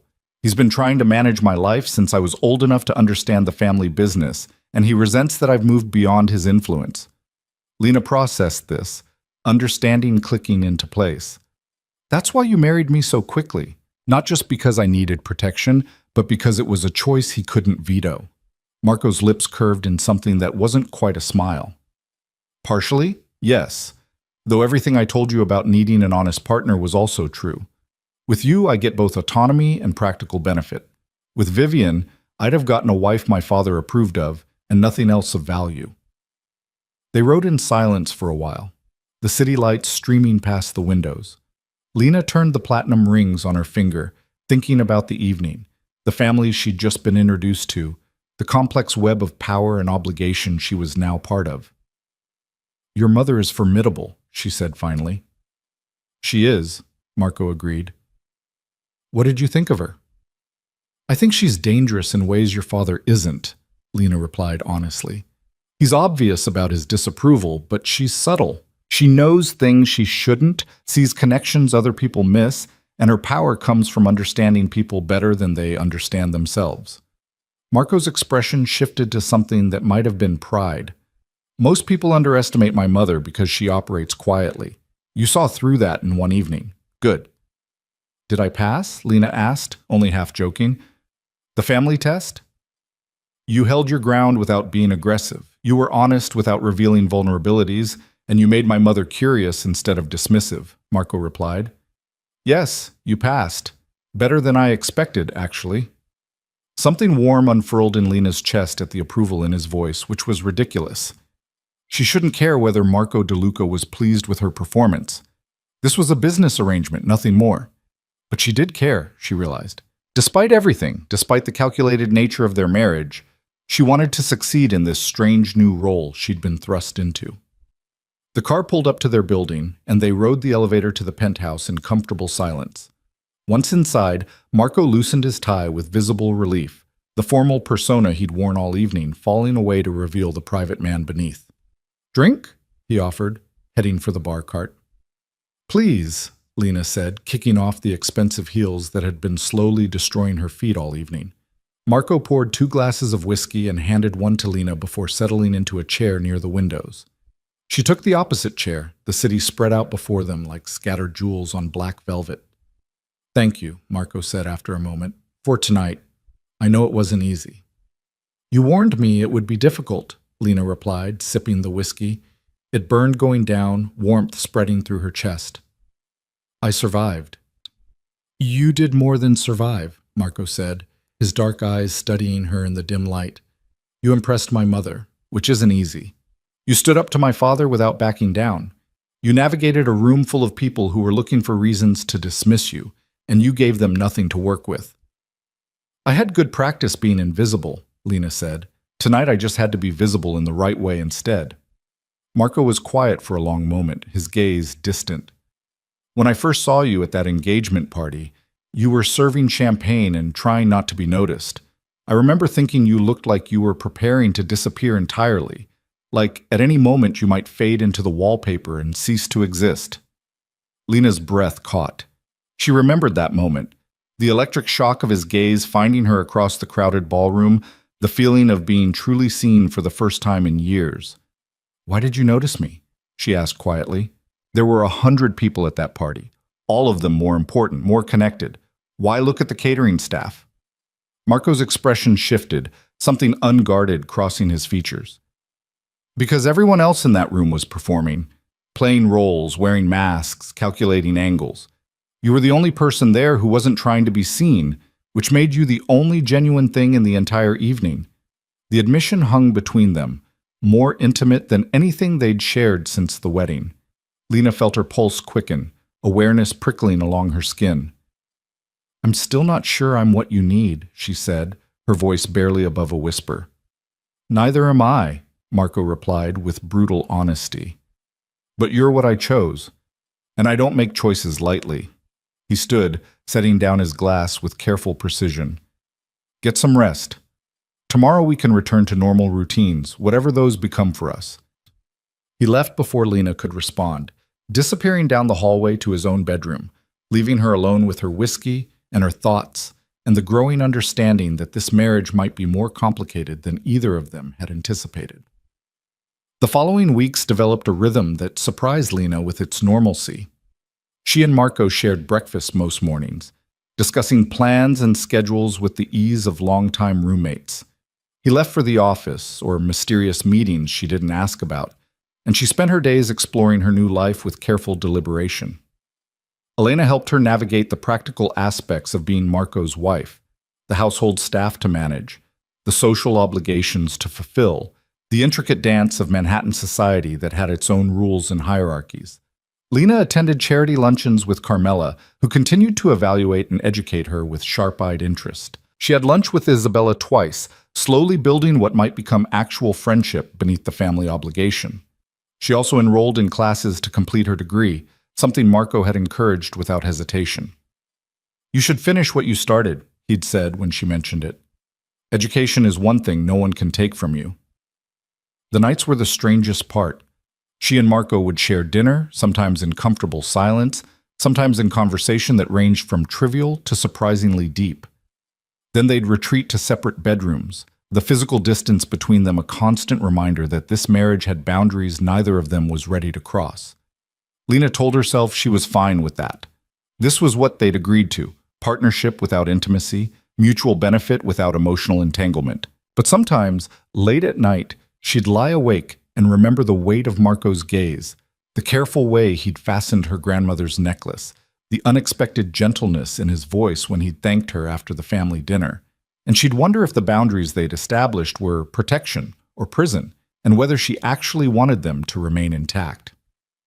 3 weeks after the wedding, Marco came home earlier than usual, his expression troubled in a way that immediately put Lena on alert. What's wrong? She asked as he poured himself a drink with more force than necessary. My father is making moves, Marco said bluntly. Testing my authority, questioning my decisions, particularly regarding you. He's convinced I made a mistake, and he's trying to undermine the marriage. How? Lena's stomach tightened with familiar anxiety. Spreading rumors that you're not suitable, that I married beneath the family's standards. Nothing overt enough to challenge directly, but enough to create doubt among our business associates and family allies. Lena set down the book she'd been reading, her mind racing. What do you need me to do? Marco looked at her, something shifting in his expression. I need you to be exactly what you've been. Competent, intelligent, unshakable. My father thinks he can make you uncomfortable enough that you'll leave or make mistakes that prove his point. Don't give him that satisfaction. I won't, Lena promised, surprising herself with the fierce certainty in her voice. I didn't survive Patricia Hart to be destroyed by your father. Marco's lips curved in a genuine smile, the first real one she'd seen from him. No, I don't suppose you did. He crossed the room and sat beside her on the couch, closer than he usually positioned himself. There's a business dinner next week. Important clients, several family members, including my father. It's a chance to demonstrate that we're a unified front, that our marriage is solid regardless of his disapproval. I'll be ready, Lena said. Marco studied her face for a long moment, his dark eyes searching for something. You've adapted remarkably well to this life. I expected more resistance, more difficulty. I'm good at adapting, Lena replied. It's how I survived this long. It's more than survival now, Marco said quietly. You're not just enduring this marriage, you're actually building something within it. The classes, the relationships with my mother and sister, the way you've carved out space for yourself without asking permission. That takes courage. The compliment warmed something in Lena's chest, spreading through her like sunlight. I learned from you, she admitted. You told me to hold my ground, so I am. Marco's hand moved, almost unconsciously, to brush a strand of hair from her face. The gesture was intimate, unexpected, and Lena's breath caught at the contact. He seemed to realize what he'd done and pulled back, the distance between them reasserting itself like a wall sliding into place. The dinner's Thursday, Tess, he said, his voice returning to business-like tones. Elena will help you prepare. Then he was gone, retreating to his office, leaving Lena alone with her racing heart and the ghost of his touch still warm against her skin.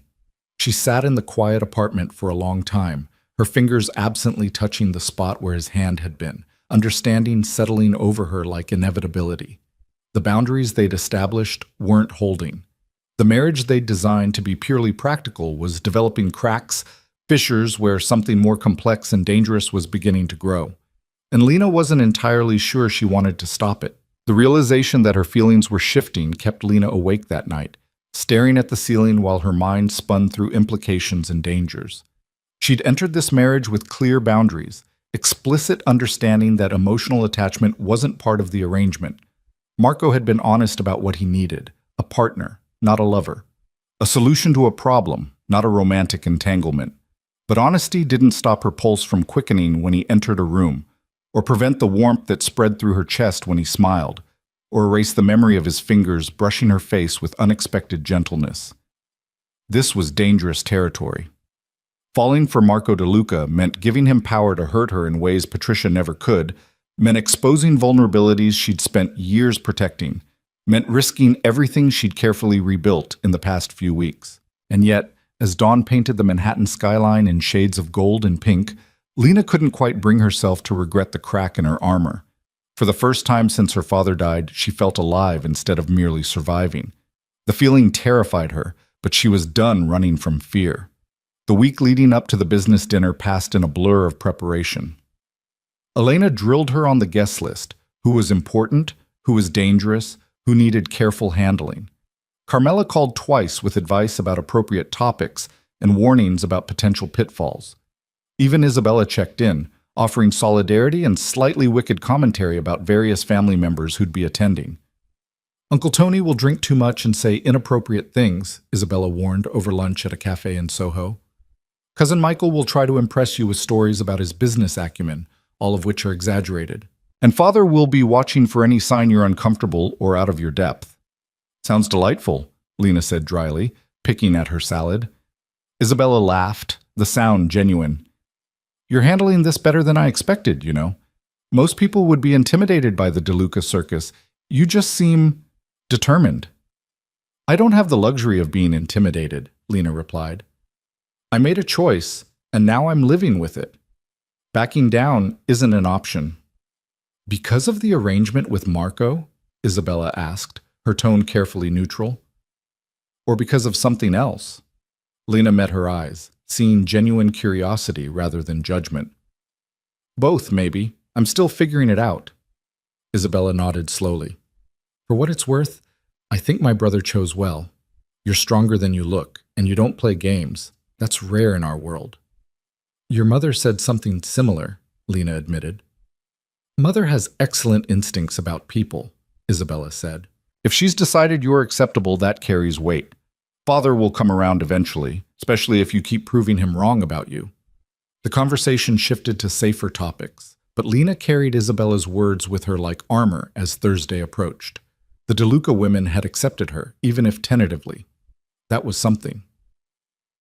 Thursday evening arrived with the weight of importance, and Lena dressed with meticulous care. The gown Elena had selected was midnight blue, elegant and understated, expensive without being flashy.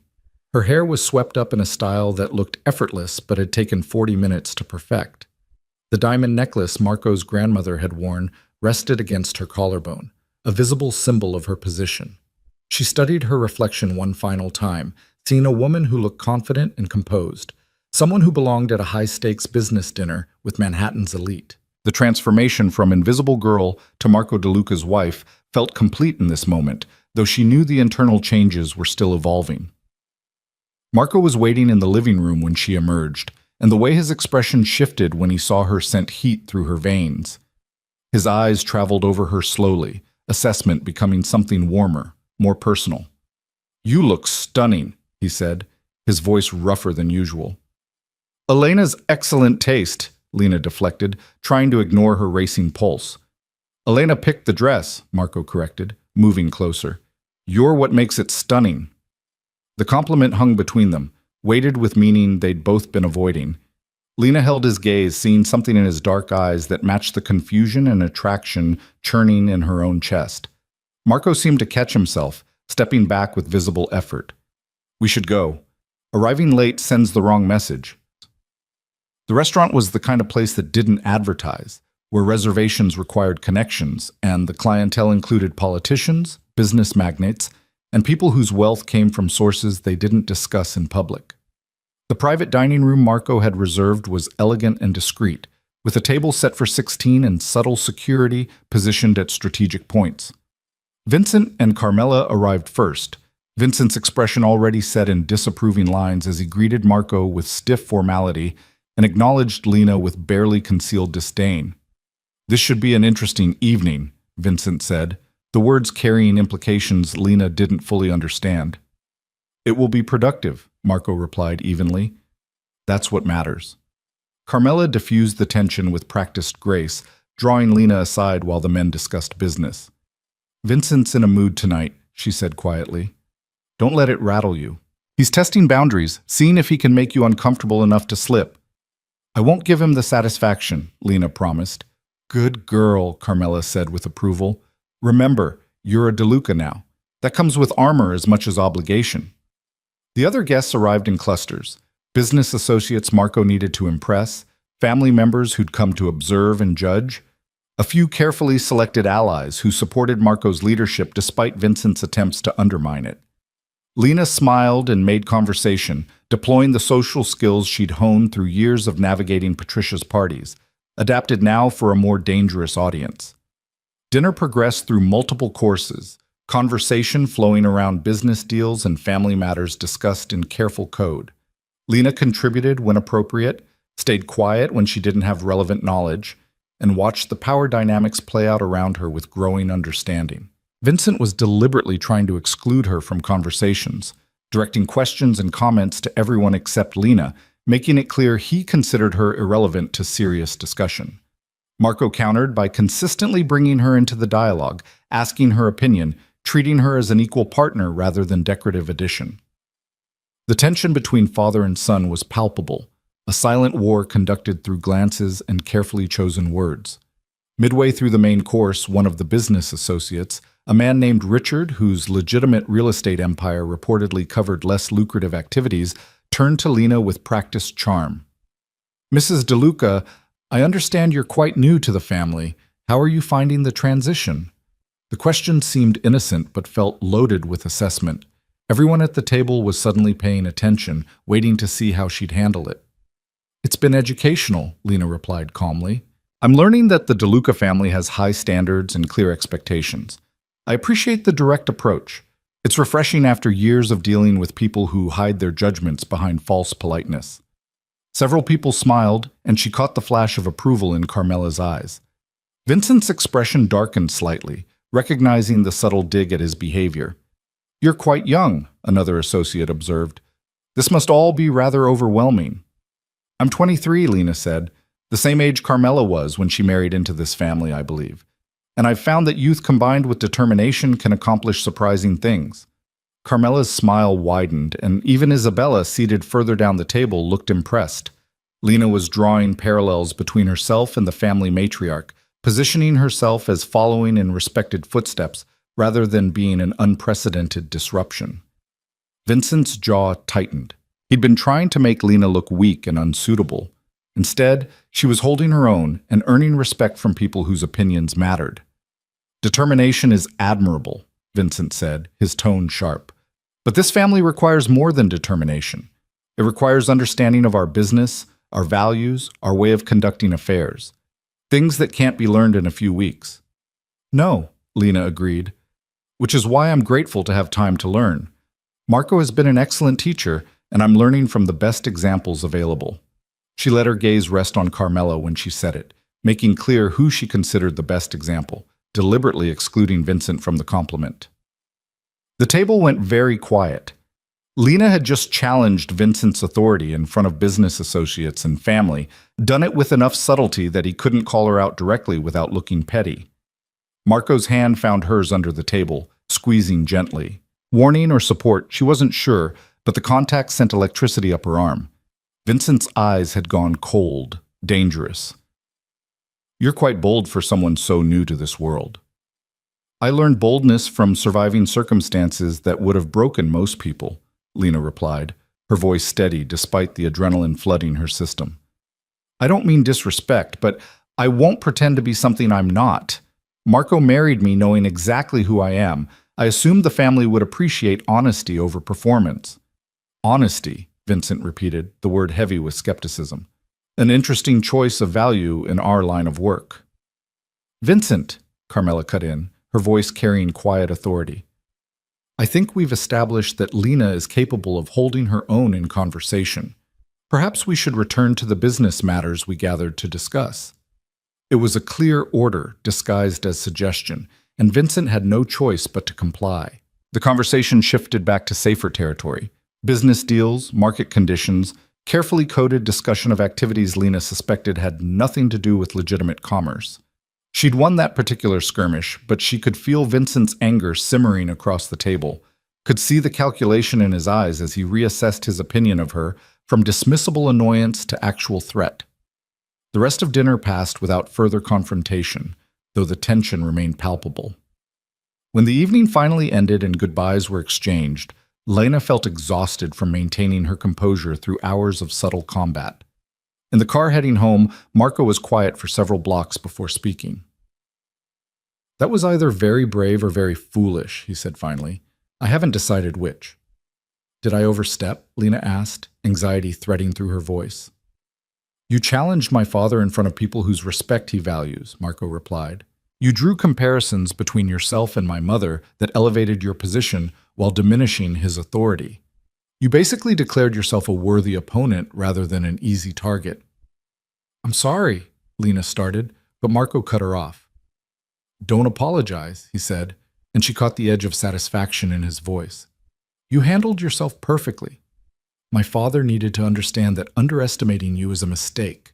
You delivered that message far more effectively than I could have. Relief flooded through her. I was terrified I'd made things worse. You made things different, Marco corrected. Vincent can't dismiss you as weak or stupid anymore. That doesn't mean he'll accept you, but it means he has to take you seriously. That's significant. They rode in silence for a moment, the city lights streaming past. Marco's hand was still holding hers from when he'd reached for her at dinner, and neither of them had let go. You compared yourself to my mother, Marco said quietly. That was strategic. It was true, Lena replied. She was young when she married into the family. She had to prove herself, and she did it by being smarter and stronger than anyone expected. I'm following the same path. Marco turned to look at her, his dark eyes intense in the dim light. Is that all this is to you, following a strategic path? The question felt weighted with meaning beyond the words. Lena's heart hammered against her ribs as she considered her answer. It started that way, she admitted, but it's becoming something else. I'm not sure what yet. Marco's thumb brushed against her palm, the gesture unconscious and intimate. I'm not sure either, he said, his voice rough. This was supposed to be simple, a practical arrangement that benefited us both. Nothing involving people is ever simple, Lena said softly. No, Marco agreed. It's not. They arrived at this building, rode the elevator to the penthouse in silence that hummed with unspoken tension. Inside the apartment, Marco finally released her hand, and Lena felt the absence of his touch like cold water. Thank you, Marco said, turning to face her. For tonight, for handling my father with grace, for being stronger than either of us anticipated when we made this deal. It's not just your fight, Lena replied. I'm part of this family now, whether your father likes it or not. When he challenges you, he challenges us both. Something shifted in Marco's expression, heat and recognition, and something dangerous.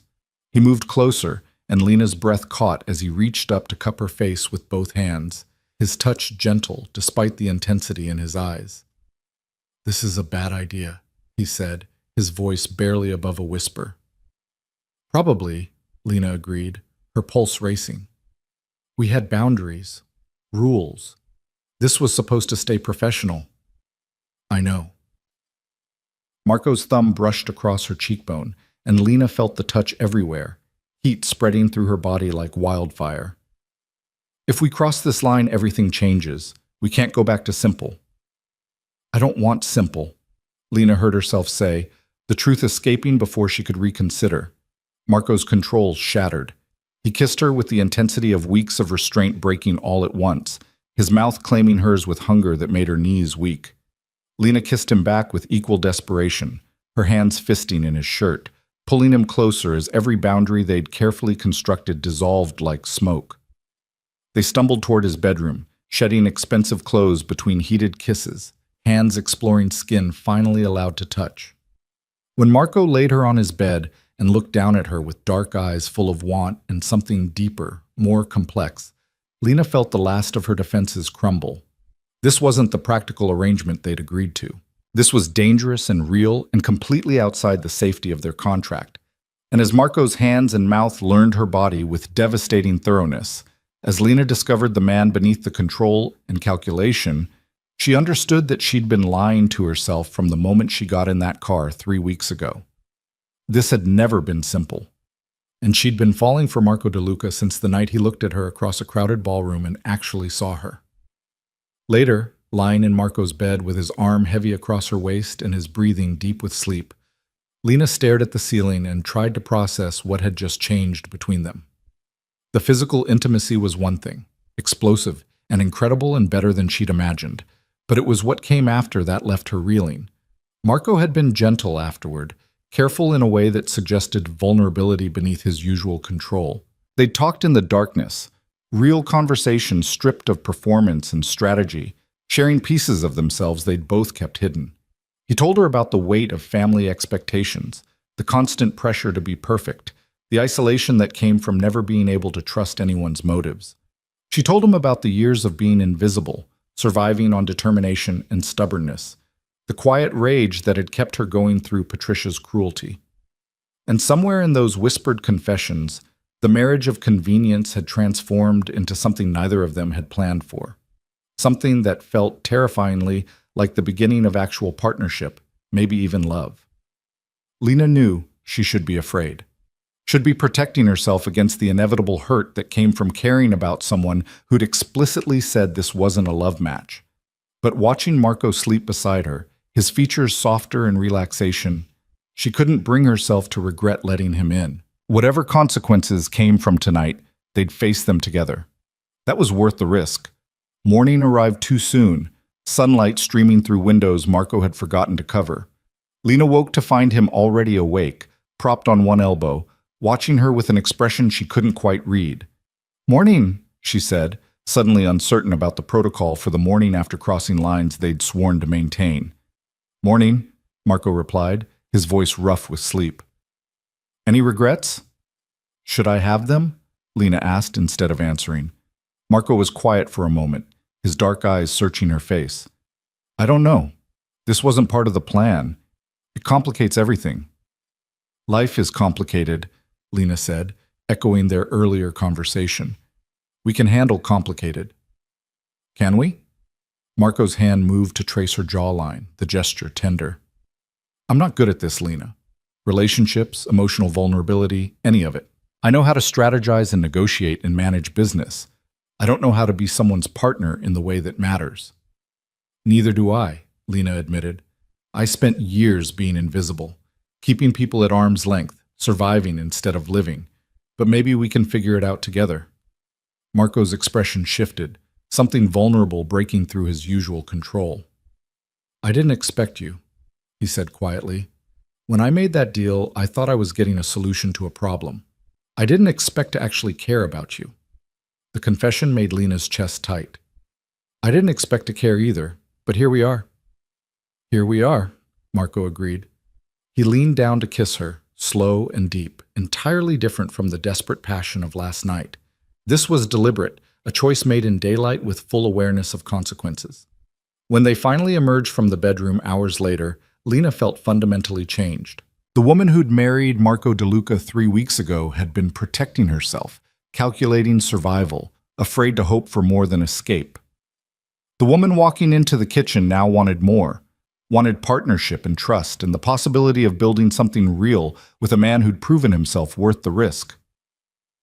Over coffee and breakfast that felt domestic and surreal, they talked about what happened next. My father won't let last night go unchallenged, Marco said. You embarrassed him in front of people whose opinions matter. He'll retaliate somehow.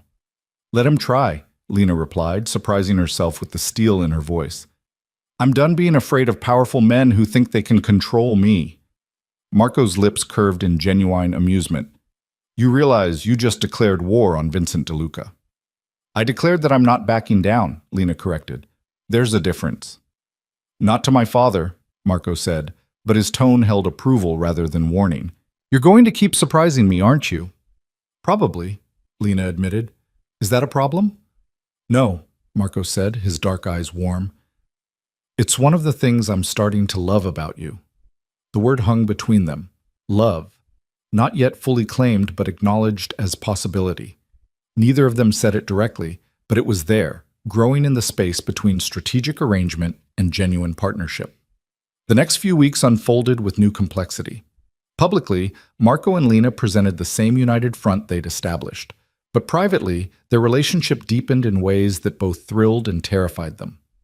They learned each other's rhythms and preferences, discovered compatibility in unexpected places, argued about everything from politics to breakfast choices, and found that conflict didn't have to be destructive.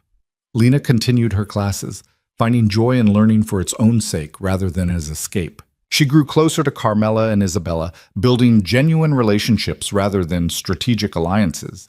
She even began to understand the family business in ways Marco carefully revealed, trusting her with information he shared with few others. And through it all, she and Marco navigated the transformation of their marriage from transaction to genuine partnership, stumbling sometimes, but always choosing to move forward together. Vincent's retaliation, when it came, was subtle and vicious. Rumors began circulating about Lena's past, carefully edited versions of truth mixed with outright lies. She was a gold digger who'd trapped Marco. She'd been involved in criminal activity before the marriage. She was unstable, unsuitable, a liability the family couldn't afford. Marco moved to shut down the rumors immediately, but the damage was harder to contain than either of them anticipated. Business associates started asking careful questions. Family members who'd accepted Lena began to show doubt. Even Carmela called to warn that Vincent's campaign was gaining traction. We need to address this directly, Marco said one evening, his jaw tight with barely controlled anger. My father is trying to force us apart by making your position untenable. We can't let him win. What do you suggest? Lena asked, though she already suspected the answer. We make a public stand, Marco replied. There's a charity gala next month, the kind of event where everyone important will be present. We attend together, we're visibly united, and we make it clear that anyone who challenges you challenges me directly. Your father will be there, Lena said. Yes, Marco confirmed, which is exactly why we need to do this. He's testing whether I'll defend you when the pressure increases. I need to prove that I will, unequivocally. Lena understood what he was really saying. This was about more than defending her reputation. This was Marco choosing her over his father's approval, choosing their partnership over family politics, making a public declaration that their marriage meant something beyond strategic convenience. Okay, she said, we'll go to the gala. We'll face him together. Marco pulled her close, his arms wrapping around her with fierce protectiveness. You understand what this means? If we do this, there's no going back. My father will see it as choosing sides, and he won't forgive easily. I understand, Lena said, leaning into his embrace. But I'm done letting powerful men dictate my life. Patricia tried to destroy me and failed. Your father is trying now, and he'll fail too, because I have something now I didn't have before." "What's that?" Marco asked, his voice rough. "You," Lena replied simply, "and that makes all the difference." Marco kissed her then, deep and claiming, and in that moment Lena understood that their marriage had become exactly what she'd never dared to hope for. A genuine partnership built on trust, respect, and something that felt increasingly like love. The gala was still weeks away, but the choice had been made. They would face Vincent together, defend what they'd built, and prove that the invisible girl and the feared Mafia leader had created something stronger than either of them alone. And whatever came next, they would handle it the same way they'd handled everything since that night Lena got into Marco's car. Together, unflinching, and absolutely refusing to back down. The weeks before the gala passed in a strange combination of normalcy and mounting tension. Lena threw herself into her coursework, finding solace in literature and business theory, while Vincent's rumors continued to spread through Manhattan's elite circles like poison in water. Marco became increasingly protective, his control slipping toward genuine concern that showed in the way he'd pull her close at night, hold her tighter than necessary, as if proximity alone could shield her from his father's attacks. "He's escalating," Elena warned one afternoon, her usually composed expression troubled. "Vincent's not just spreading rumors anymore. He's making phone calls, applying pressure to Marco's business associates, suggesting that the marriage is affecting Marco's judgment and therefore his reliability as a partner." Lena set down her coffee, the familiar anxiety tightening her chest. "What does that mean practically?" "It means deals are being questioned, alliances tested," Elena replied bluntly. "Vincent is trying to isolate Marco professionally, force him to choose between you and his business empire. It's a dangerous game, but Vincent's convinced Marco will eventually see you as more liability than asset." "He's wrong," Lena said with more confidence than she felt. "I know," Elena said, her expression softening slightly. "Marco's made his choice clear, but you should understand the stakes. If Vincent succeeds in undermining enough business relationships, Marco could lose significant power within the family structure. That has consequences beyond just reputation." The unspoken warning was clear. People in Marco's world who lost power often lost much more. Safety, security, sometimes their lives.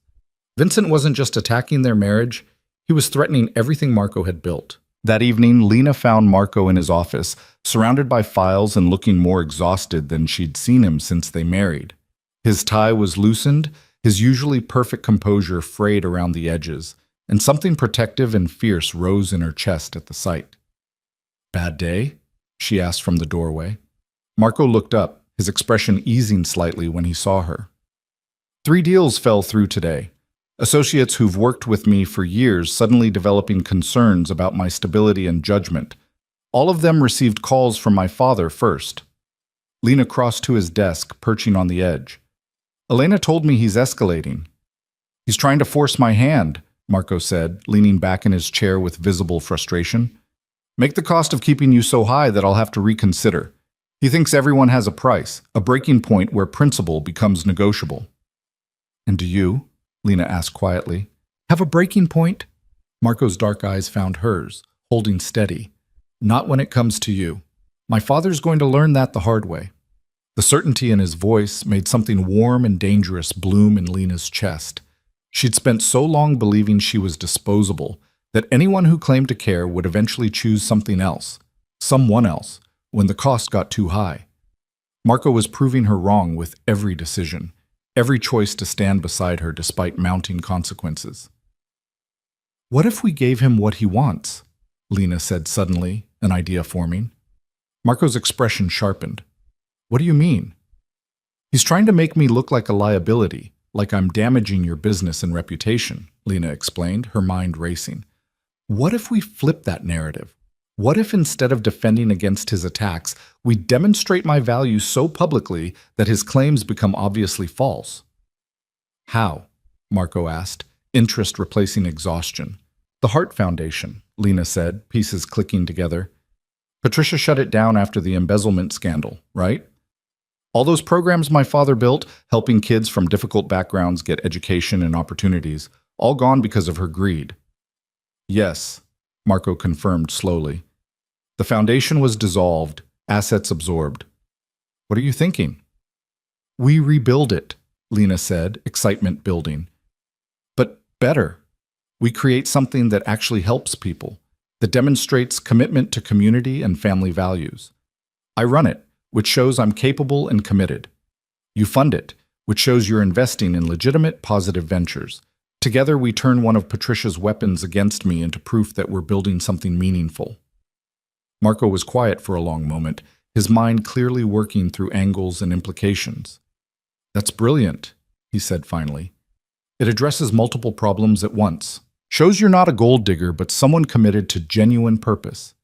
Demonstrates our marriage is producing positive outcomes. And it reclaims your father's legacy from Patricia's corruption.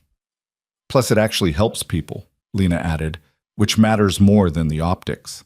Marco stood and pulled her into his arms, kissing her with the kind of fierce pride that made her feel invincible. You're extraordinary, he said against her mouth. My father thinks you're weak because you came from nothing. He has no idea what surviving nothing actually teaches you. When should we announce it? Lena asked, already mentally planning. At the gala, Marco replied immediately. Maximum visibility, all the right people present. We'll make it a major announcement, tie it to both our names, and watch my father try to spin charitable work as somehow negative. The plan took shape over the following days with remarkable speed. Marco's attorneys drew up paperwork establishing the foundation. Elena coordinated with event planners to arrange the announcement at the gala. Carmela, when informed, offered unexpected support and advice about positioning the foundation within existing charitable networks. This is smart, Carmela said during one planning session at her home. Vincent's attacking you on grounds of suitability and value. You're responding by demonstrating both in ways he can't credibly dispute. He'll hate it. That's part of the appeal, Lena admitted. Carmela smiled, sharp and approving. You're learning. The best defense in this family is often a strong offense that makes your opponent look petty for attacking you at all. Isabella was equally supportive, offering to serve on the foundation's board and using her social connections to spread positive buzz before the official announcement. Even some of Marco's business associates who'd been wavering started showing renewed confidence as word of the foundation leaked strategically through the right channels. Vincent's response came through family intermediaries. Cold silence from the patriarch himself, but increased pressure on Marco through various uncles and cousins who questioned whether dedicating resources to charity was wise, given current business challenges. He's furious, Marco reported after a particularly tense family meeting. The foundation undermines his narrative completely. He can't attack charitable work without looking cruel, but he also can't accept that you're demonstrating exactly the kind of family values he claims you lack. Good, Lena said with satisfaction. Let him be furious. The night of the gala arrived with the weight of culmination, everything they'd built over the past 2 months coming to a head in one crucial evening. Lena dressed with meticulous care in a gown of deep emerald green that Elena insisted made her look regal and untouchable. Her hair was swept up in an elegant twist, the diamond necklace from Marco's grandmother glittering at her throat, and when she looked in the mirror, she barely recognized the confident woman staring back. Marco appeared in the doorway of her room, stunning in a tuxedo that probably cost more than her entire previous wardrobe, and the way his eyes darkened when he saw her sent heat pooling low in her belly. You're devastating, he said, crossing to her and pulling her close, despite the risk to her carefully applied makeup. Every person at that gala is going to understand exactly why I married you. Because I look good in expensive dresses? Lena teased, though her heart was racing. Because you're brilliant, strong, and utterly impossible to ignore, Marco corrected, kissing her thoroughly. My father wanted me to marry someone decorative and manageable. He's about to learn the difference between what he wanted and what I actually need. The gala was held at the Metropolitan Museum of Art, the Temple of Dendur providing a dramatic backdrop for Manhattan's elite, gathered in formal wear and glittering jewelry. Lena felt Marco's hand steady at the small of her back as they entered, his presence a constant reassurance as hundreds of eyes turned to assess them. Vincent and Carmela were already present, holding court near the Egyptian artifacts. Vincent's expression when he saw Lena and Marco enter together was carefully controlled, but Lena caught the flash of anger in his eyes before he masked it. Showtime, Marco murmured, guiding her toward his parents. Vincent, Carmela, Marco said with perfect formality. You both look well. Marco, Vincent replied, his tone cool. Lena, how unexpected to see you still together given recent difficulties. What difficulties? Lena asked pleasantly, refusing to let him rattle her. Our marriage is stronger than ever. In fact, we have exciting news to share tonight. Vincent's eyes narrowed. News? You'll hear it with everyone else, Marco said smoothly. But I think you'll find it addresses many of the concerns that have been raised about our partnership's value. Before Vincent could respond, other guests approached, requiring social niceties and preventing further confrontation. For the next hour, Lena and Marco worked the room together, a unified team that moved through conversations with practiced ease. She noticed people watching them, assessing the dynamic, clearly trying to reconcile Vincent's rumors with the reality of their obvious partnership. Isabella appeared at one point, pulling Lena aside briefly. You're doing brilliantly, she whispered. Half the room is already reconsidering whatever father told them. The other half is just confused because you're clearly not the disaster he painted you as. Wait until the announcement, Lena replied with a confidence that surprised her. When dinner concluded and the program began, Marco took the stage with the commanding presence he brought to everything. The room quieted immediately, all attention focused on him as he began to speak. Thank you all for being here tonight, Marco said, his voice carrying easily through the space. This event supports causes that matter to all of us: education, community development, opportunity for those who need it most. Tonight, my wife and I are honored to announce a new initiative that embodies these values. He gestured for Lena to join him, and she moved to his side with her head high, aware of every eye in the room tracking her movement. Many of you knew Lena's father, Thomas Hart, Marco continued. He established the Hart Foundation for Youth Services 20 years ago, dedicated to providing educational opportunities and support for young people from disadvantaged backgrounds. That foundation was unfortunately dissolved following financial irregularities, but its mission was too important to let die. Lena took a breath and picked up the narrative, her voice steady despite her racing heart. My father believed that every child deserved a chance to build a better life, regardless of their circumstances. He built programs that changed hundreds of lives before his death. Tonight, Marco and I are proud to announce the resurrection of that mission through the Hart DeLuca Foundation. The room erupted in surprised murmurs. Lena continued, This foundation will provide scholarships, after-school programs, mentorship opportunities, and support services for young people in underserved communities. It will honor my father's legacy while building something new and sustainable for the future. We're committing significant initial funding, Marco added, and we invite others who share this vision to join us. This is about building community, creating opportunity, and proving that business success and social responsibility aren't mutually exclusive. The applause was genuine and sustained, people rising from their seats in appreciation. Lena scanned the crowd and found Carmela smiling with obvious approval, Isabella practically beaming, and Vincent sitting rigid with barely controlled fury. After the formal announcement concluded and people crowded around to congratulate them and offer support, Lena finally had a moment to breathe. She stepped out onto a terrace overlooking the museum's sculpture garden, the cool night air a relief after the crowded ballroom.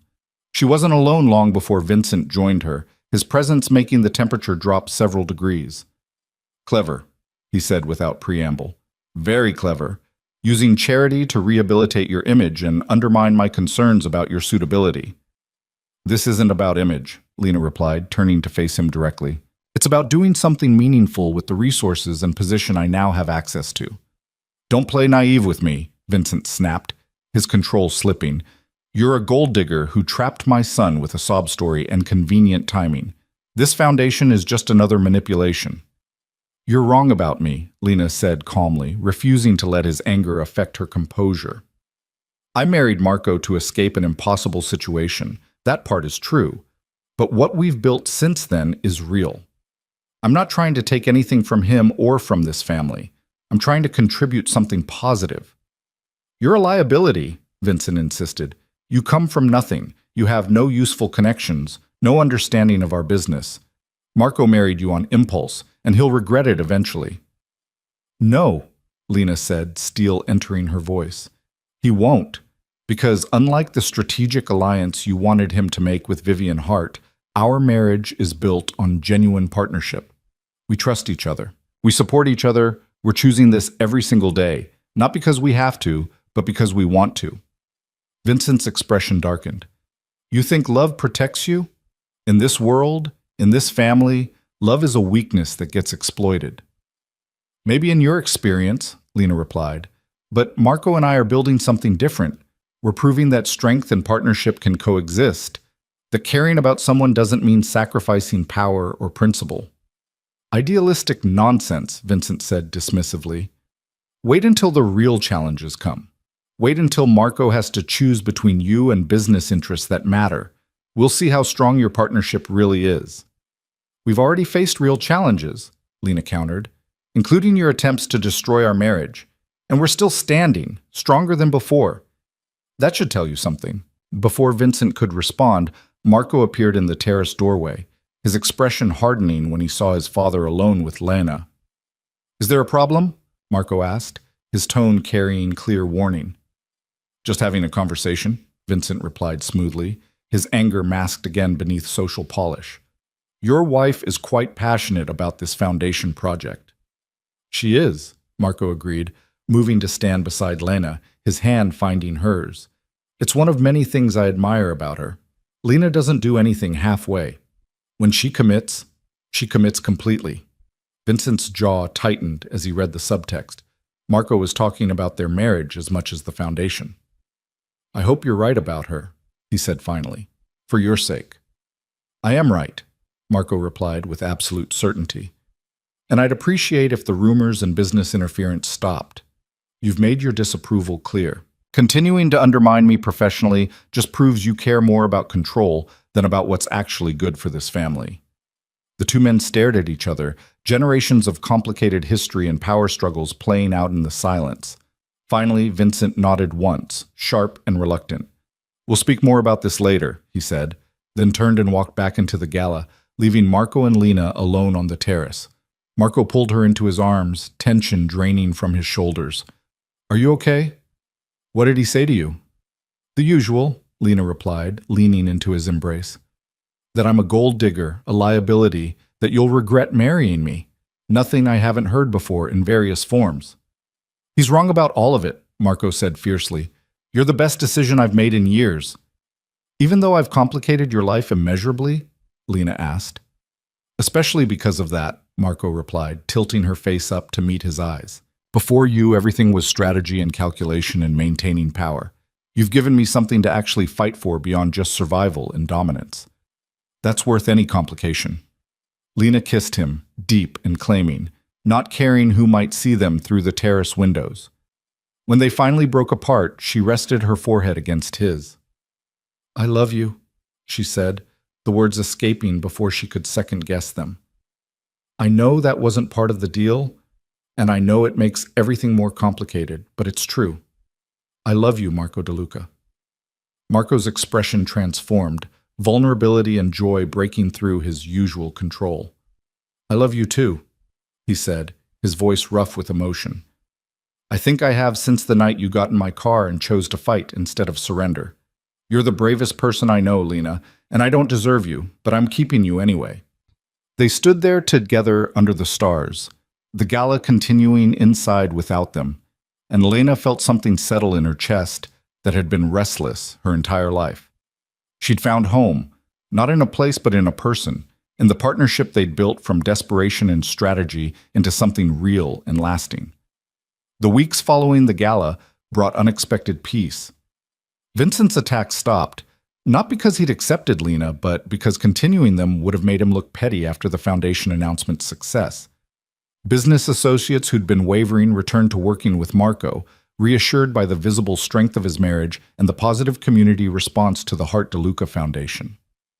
The foundation itself became Lena's passion project, the thing that transformed her from Marco's wife into her own person with purpose and impact. She threw herself into the work with the same determination that had gotten her through years with Patricia, but now channeled toward building instead of just surviving. She hired staff carefully, developed programs that actually addressed community needs, built partnerships with schools and social services. Within 3 months, the foundation was serving 50 students with scholarships and mentorship. Within 6 months, that number doubled, and local media started covering their success stories. Marco watched her bloom with obvious pride, supporting her work while giving her space to make it her own. Their marriage deepened into genuine partnership, the kind of relationship where they challenged each other, supported each other, and chose each other every single day.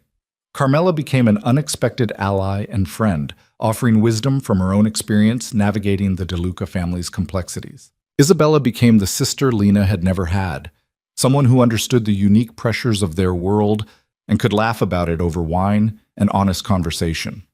Even Vincent eventually reached a grudging détente, still disapproving but no longer actively hostile. At a family dinner 6 months after the gala, he actually complimented the foundation's work, the words clearly costing him but spoken nonetheless.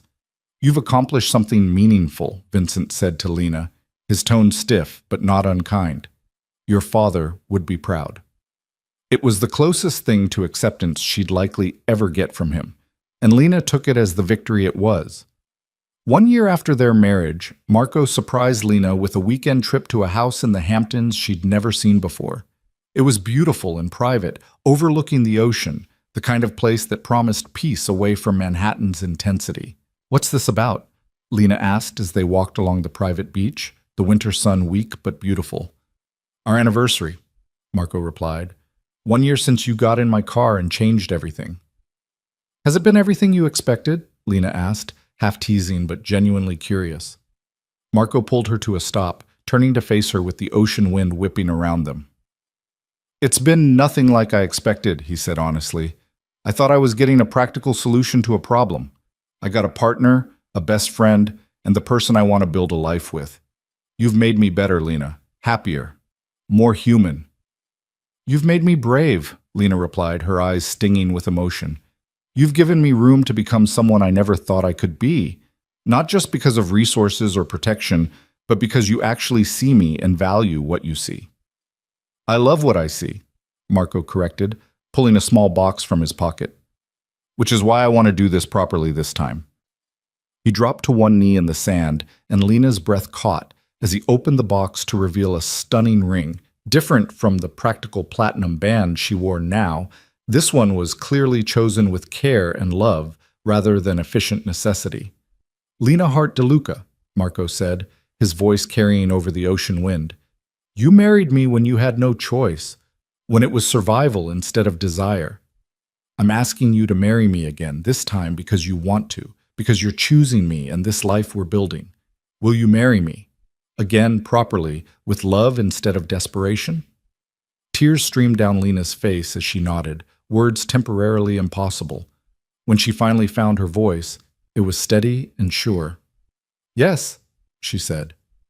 "Yes, I'll marry you again. I'll marry you as many times as you ask, because you're the best choice I've ever made." Marco slid the ring onto her finger beside the original band, then stood and kissed her with the kind of joy that made the past year's struggles worth every moment.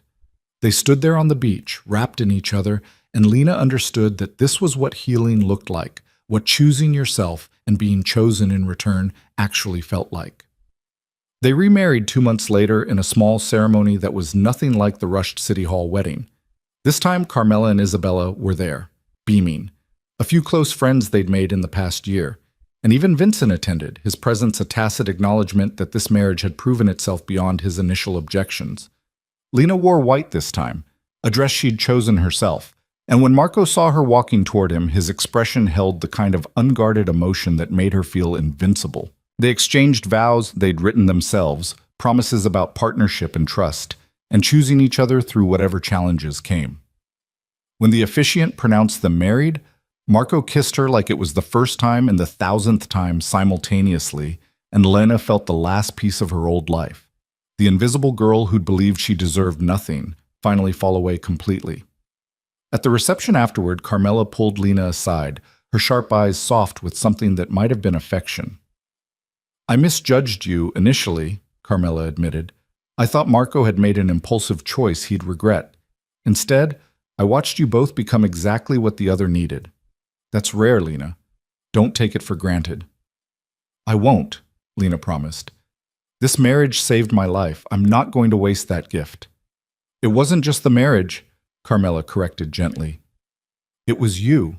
You saved yourself by being strong enough to take the opportunity when it appeared, and brave enough to build something real from it. Marco provided the door, but you're the one who walked through it and kept walking. The words settled into Lena's chest like blessing and truth combined. She had saved herself, with Marco's help, but ultimately through her own strength and determination. That knowledge felt like power and freedom combined. 2 years after their first wedding, the Heart DeLuca Foundation served over 300 students across 5 boroughs. Lena had completed her degree and was considering graduate school. Marco had consolidated his position within the family business, his marriage to Lena proving to be an asset rather than liability, as she'd brought unexpected perspectives and genuine community connections to his work. They'd bought a house in Brooklyn, something more personal than the Tribeca penthouse, a place that felt like home rather than investment. On weekends, they'd walk through Prospect Park or explore new restaurants, living like any young couple in love rather than a Mafia heir and the girl he'd married from necessity. But they weren't any couple.